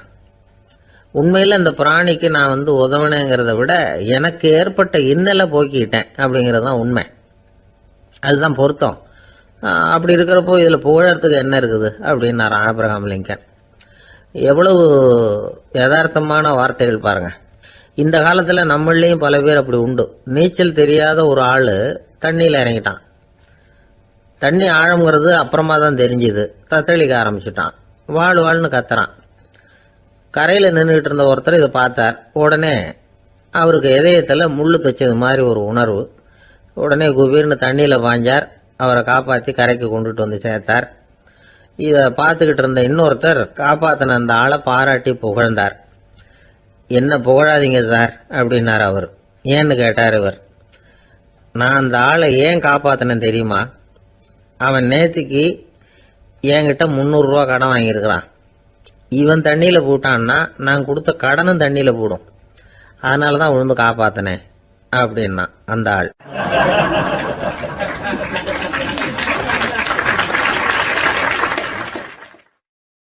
ஒருத்தர் ரொம்ப அவசரமா போயிட்டு இருந்தார். எங்க சார் போறீங்கன்னு கேட்டோம். எனக்கு வேண்டியப்பட்ட ஒருத்தருக்கு குழந்தை பிறந்திருக்கிறதாக செய்தி வந்திருக்கு, அதுதான் ஆஸ்பத்திரிக்கு போயிட்டு இருக்கேன், பார்த்துட்டு வரலாம்னு அப்படின்னார். அப்படின்னா கொஞ்சம் இப்படி உட்காருங்க அப்படின்னோம். சில விவரம்லாம் சொல்றேன், கேட்டுட்டு போங்க அப்படின்னோம். உட்காந்தார். அப்புறம் சொல்ல ஆரம்பிச்சோம். புதுசா பிறந்திருக்கிற ஒரு குழந்தைய பார்க்க போறதுன்னா அது சாதாரண விஷயம் இல்லை. அதுல ரொம்பவும் கவனமா நடந்துக்கணும். புது குழந்தைக்கு நோய் சுலபமா தொற்றும். முக்கியமா காற்று மூலமா பரவுற நோய்கள் சுலபமா வந்துடும். அதனால் நமக்கு உடம்பு சரியில்லைன்னா குழந்தைய விட்டு கொஞ்சம் தள்ளியே இருக்கிறது தான் நல்லது. பெரியவங்களை பொறுத்த வரைக்கும் சாதாரணமா உள்ள ஒரு கிருமி கூட குழந்தைய பொறுத்த வரைக்கும் ரொம்ப மோசமான ஒரு கிருமியா இருக்கும். சில வெளிநாடுகள் எப்படி தெரியுமா? பிறந்த குழந்தை தூங்கிட்டு இருக்கிற ஒரு ரூமுக்கு போகணும்னா போறவங்க முகமூடி போட்டுக்கணும். காலணிகளை மாற்றிக்கணும். அவ்வளவு சுத்தமாக உள்ளே போய் பார்த்துட்டு வரணும். பொதுவாக சில ஆஸ்பத்திரிகளில் பார்த்தீங்கன்னா பார்வையாளர்கள் நேரத்தில் விசிட்டிங் ஹவர்ஸ் தாயை விட்டு குழந்தைய தனியாக பிரித்து வச்சுருவாங்க. எதுக்குன்னு நினைக்கிறீங்க? அந்த நேரம் பல பேர் வருவாங்க போவாங்க. அவங்க கை கால் சுத்தமாக இருக்காது. சுத்தம் இல்லாத கைகள் மூலமாக கிருமிகள் பரவும். சுத்தம் இல்லாத கைன்னா மண்ணு தூசி படிஞ்சிருக்கிற கை மட்டும் தான் அர்த்தம் இல்லை. சாலையில் கையை வீசிக்கிட்டு நடந்து வர்றீங்க, குழந்தைய பொறுத்த வரைக்கும் அது கூட சுத்தம் இல்லாத கை தான். தாயை தவிர மற்றவங்க குழந்தைய தூக்காமல் பார்த்துக்கிறது நல்லது. தாய் கூட அளவோட கொஞ்சிறதோட நிறுத்திக்கணும். புதுசாக ஒரு குழந்தைய பெற்றுருக்கிற பொண்ணுக்கிட்ட மற்ற தாய்மார்கள் ஏதாவது சொல்லிக்கிட்டே இருப்பாங்க. குழந்தைய அப்படி வளர்க்கணும் இப்படி வளர்க்கணும் அப்படின்னு ஏதாவது அட்வைஸ் பண்ணிக்கிட்டே இருப்பாங்க. இப்படி ஓவராக அறிவுரை பண்ணுறது அந்த பொண்ணை குழப்பி விட்டுரும். அதனால் அப்படிலாம் பண்ணக்கூடாது. அந்த பெண்ணே ஏதாவது கேட்டால் கூட டாக்டர் சொல்ல வேண்டிய விவரங்களை எல்லாம் நாமே சொல்லிக்கிட்டு இருக்கக்கூடாது. புதுசாக பிறந்திருக்கிற குழந்தைய மட்டும்தான் இப்படி பார்க்கணும்னு இல்லை. ஒரு நோயாளி குழந்தைய பார்க்க போகிறதுனா கூட ரொம்ப எச்சரிக்கையாக தான் நடந்துக்கணும். ஒரு தின்பண்டமோ விளையாட்டு சாமானோ அந்த குழந்தைக்கு நாம் வாங்கிட்டு போகிறதா வச்சுக்குவோம். அதை நேராக கொண்டுகிட்டு போய் அந்த குழந்தைகிட்டே கொடுக்கக்கூடாது. அதோட அப்பா அம்மா கிட்ட ரகசியமாக கொடுக்கலாம். அவங்க முடிவு பண்ணட்டும் குழந்தைகிட்ட அதை கொடுக்கலாமா வேண்டாமாங்கிறத. அவங்களுக்கு தான் தெரியும் அதோட மனசும் உடம்பும். உங்கள் அக்கறையை காட்டுறதா நினச்சிக்கிட்டு குழந்தை வாயில் எதையும் கொண்டுட்டு போய் போடாதீங்க. போகிறப்போ உங்கள் வீட்டு குழந்தையும் அழைச்சிட்டு போகாதீங்க. இது நோயை வாங்கிட்டு வந்துடும், அல்லது புதுசாக ஒரு நோயை அதுக்கிட்ட கொடுத்துட்டு வந்துடும். என்னதான் உங்களுக்கு பழக்கமான குழந்தையா இருந்தால் கூட அதுக்கு விருப்பம் இல்லைன்னா பேசக்கூடாது. அங்கே போய் அவங்க பள்ளிக்கூடத்தை ஞாபகப்படுத்திட்டு இருக்கக்கூடாது. நோயில் இருக்கிறப்ப ஸ்கூலை பற்றி பேச அது விரும்பாது. ஆஸ்பத்திரியை விட்டு வெளியில் புறப்படுறப்போ குழந்தைகிட்ட சொல்லணும்னு அவசியம் இல்லை. அதோட அப்பா அம்மா கிட்ட சொல்லிவிட்டு புறப்பட்டா போதும். குழந்தை கோபிச்சிக்காது. சமூக சம்பிரதாயத்தை பற்றி அது கவலைப்படுறதில்லை. இப்படி எல்லா விவரமும் நம்ம எதிரில் உட்காந்துருந்தவங்க கிட்ட சொல்லி முடித்தோம். ரொம்ப நன்றி சார் அப்படின்னு சொல்லிவிட்டு அவர் புறப்பட்டார். குழந்தைங்க கொஞ்சம் வளர்கிற வரைக்கும் தான் நாம் எச்சரிக்கையாக இருக்கணும்னு இல்லை, வளர்ந்த பிறகு இன்னும் எச்சரிக்கையாக இருக்கணும். ஒரு பையன் பள்ளிக்கூடத்துலேருந்து திரும்பி வீட்டுக்கு வந்தான். முகம் பூரா நகத்தால் கீறி இருந்தது. அப்பா பார்த்து பயந்துட்டார். யாருடா உன்னை இப்படி பண்ணது அப்படின்னார். என் கூட படிக்கிற இன்னொரு பையன். நாளைக்கு உன் கூட பள்ளிக்கூடத்துக்கு வர்றேன், நீ எனக்கு அவனை அடையாளம் காட்ட முடியுமான்னார். அது ரொம்ப சுலபம் நான் பையன். எப்படின்னார் அப்பா. அவன் காதில் ஒன்றை கையோடு எடுத்துகிட்டு வந்திருக்கிறேன், இதோ என் பையில தான் வச்சுருக்கேன் அப்படிங்கிறான் அந்த பையன்.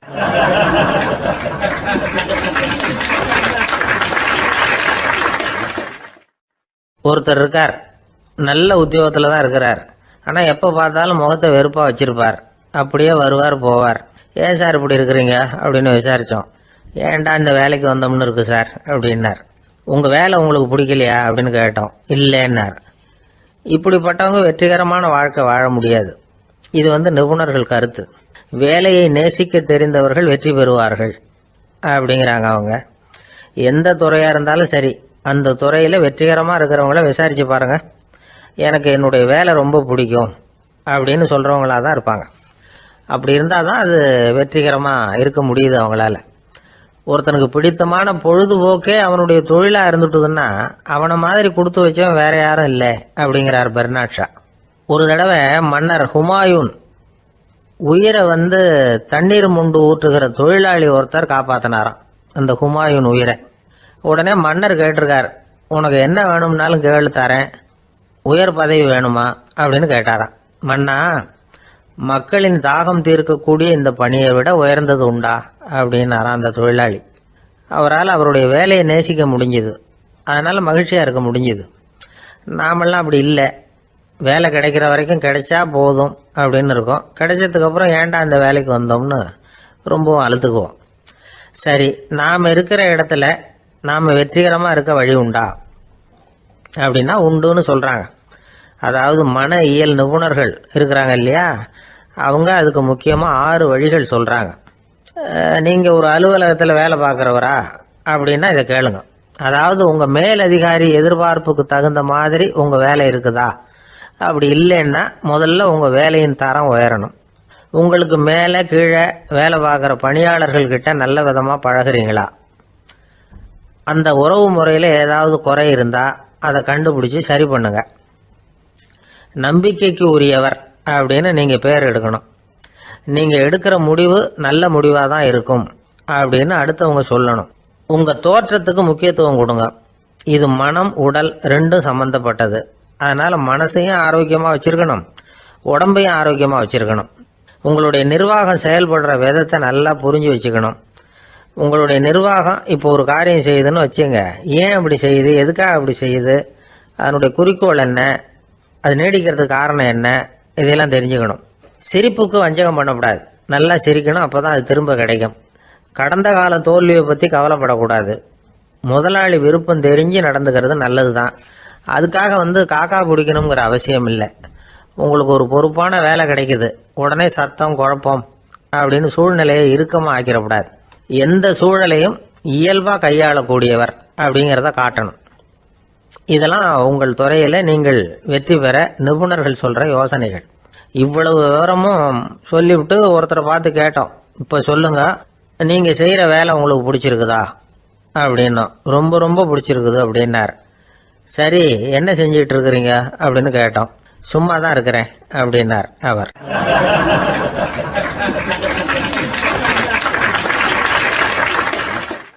அள்ள அள்ள குறையாதது அட்சய பாத்திரம், அது நமக்கு தெரியும், கேள்விப்பட்டிருக்கிறோம். ஆனால் போட போட நிரம்பாத ஒரு பாத்திரம் உண்டு. அது என்ன தெரியுமா? நம்மளில் பல பேர்கிட்ட அந்த பாத்திரம் உண்டு. அதுதான் பேராசை அப்படிங்கிற பாத்திரம். அதை நிறைவு செய்யவே முடியாது. பேராசையை பற்றி சுஃபி இலக்கியத்தில் ஒரு பிரபலமான கதை உண்டாம். அதை ஒரு பெரியவர் எடுத்து சொல்லியிருக்கிறார். ஒரு மன்னர் நகர்வலம் போயிட்டு இருக்கார். ஒரு பிச்சைக்காரன் மன்னர் எதிரில் வரான். பிச்சை போடுங்கிறான். என்னுடைய அமைதியை கெடுக்காதே போங்கிறார் மன்னர். அவன் சிரிக்கிறான். அரசே, உங்களுடைய அமைதி கிடக்கூடிய நிலையில் இருந்தால் அதுக்கு பேர் அமைதியே கிடையாது அப்படின்னு நானா. எதிரில் நிற்கிறது வெறும் பிச்சைக்காரன் இல்லை, யோகி அப்படிங்கிறத மன்னர் புரிஞ்சுக்கிட்டார். துறவியே, உங்களுக்கு என்ன வேணும்னாலும் கேளுங்க, கொடுக்குறேன்னாராம். அந்த துறவி மறுபடியும் சிரிக்கிறார்.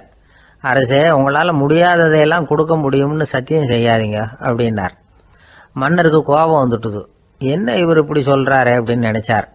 நகர் வலத்தை பாதியிலேயே நிறுத்தினார். வாங்க அரண்மனைக்குன்னார். துறவியை அழைச்சிக்கிட்டு அரண்மனைக்கு வந்துட்டார். துறவி தன்கிட்ட இருந்த பிச்சை பாத்திரத்தை நீட்டினார். இது நிறைய எனக்கு பொற்காசுகள் வேணும் அப்படின்னாராம். அவ்வளவு தானா, இது ஒரு பெரிய காரியமா அப்படின்னு கையை தட்டினாராம் மன்னர். ஒரு பெரிய தாம்பாளம் நிறைய பொற்காசுகள் சேர்ந்தது. அதை அள்ளி போட்டார். போட போட அந்த பிச்சை பாத்திரம் நிரம்பவே இல்லை. பொற்காசுகள் போட போட அவ்வளவையும் உள்ளே வாங்கிக்கிட்டே இருக்குது. அரசாங்க கஜானாவே காலி ஆகிட்டுது. மூட்டை மூட்டையாக பொற்காசுகளை கொட்டி பார்த்துட்டாங்க. அது முழுங்கிக்கிட்டே இருக்குது. கடைசி வரைக்கும் அந்த பிச்சை பாத்திரம் நிரம்பவே இல்லை. அரசர்கிட்ட இருந்த கர்வம் போயிட்டுது. அப்படியே பொத்துன்னு துறவி காலில் விழுந்தார். அப்போ அந்த துறவி சொன்னாராம், மன்னா, இந்த பிச்சை பாத்திரத்தை உங்களால் மட்டும் இல்லை, வேற யாராலையும் நிரப்ப முடியாது. அதுக்கு என்ன காரணம்னா, இது சாதாரண பிச்சை பாத்திரம் இல்லை, பேராசைகளோடு வாழ்ந்து செத்துப்போன ஒரு மனிதனின் மண்டை ஓடுது அப்படின்னாராம். பாருங்க, இதுதான் அந்த சுஃபி இலக்கிய கதை. செத்த பிறகும் நிறைவு இல்லைன்னா அது எப்பேற்பட்ட பேராசையாக இருக்கும்னு யோசிச்சு பார்த்துங்க. நம்மளும் ஒருத்தர் கல்யாணம் பண்ணிக்க பொண்ணு பார்த்துக்கிட்டு இருந்தார். அழகு, அறிவு, படிப்பு எதுவும் தேவையில்லை, பணம் மட்டும் இருந்தால் போதும் அப்படின்னு பார்க்குறவங்க கிட்டெல்லாம் சொல்லி வச்சார். ரொம்ப நாளைக்கு அப்புறம் ஒரு பணக்காரர் கிடைச்சார். அவர் சொன்னார், இதை பாருங்க, எனக்கு 20 வயசில் ஒரு மகள், அவளை நீங்கள் கல்யாணம் பண்ணிக்கிட்டா 2 லட்சம் பணம் கொடுப்பேன். 25 வயசில் ஒரு பொண்ணு, அவளை கல்யாணம் பண்ணிக்கிட்டா 2.5 லட்சம் தருவேன்.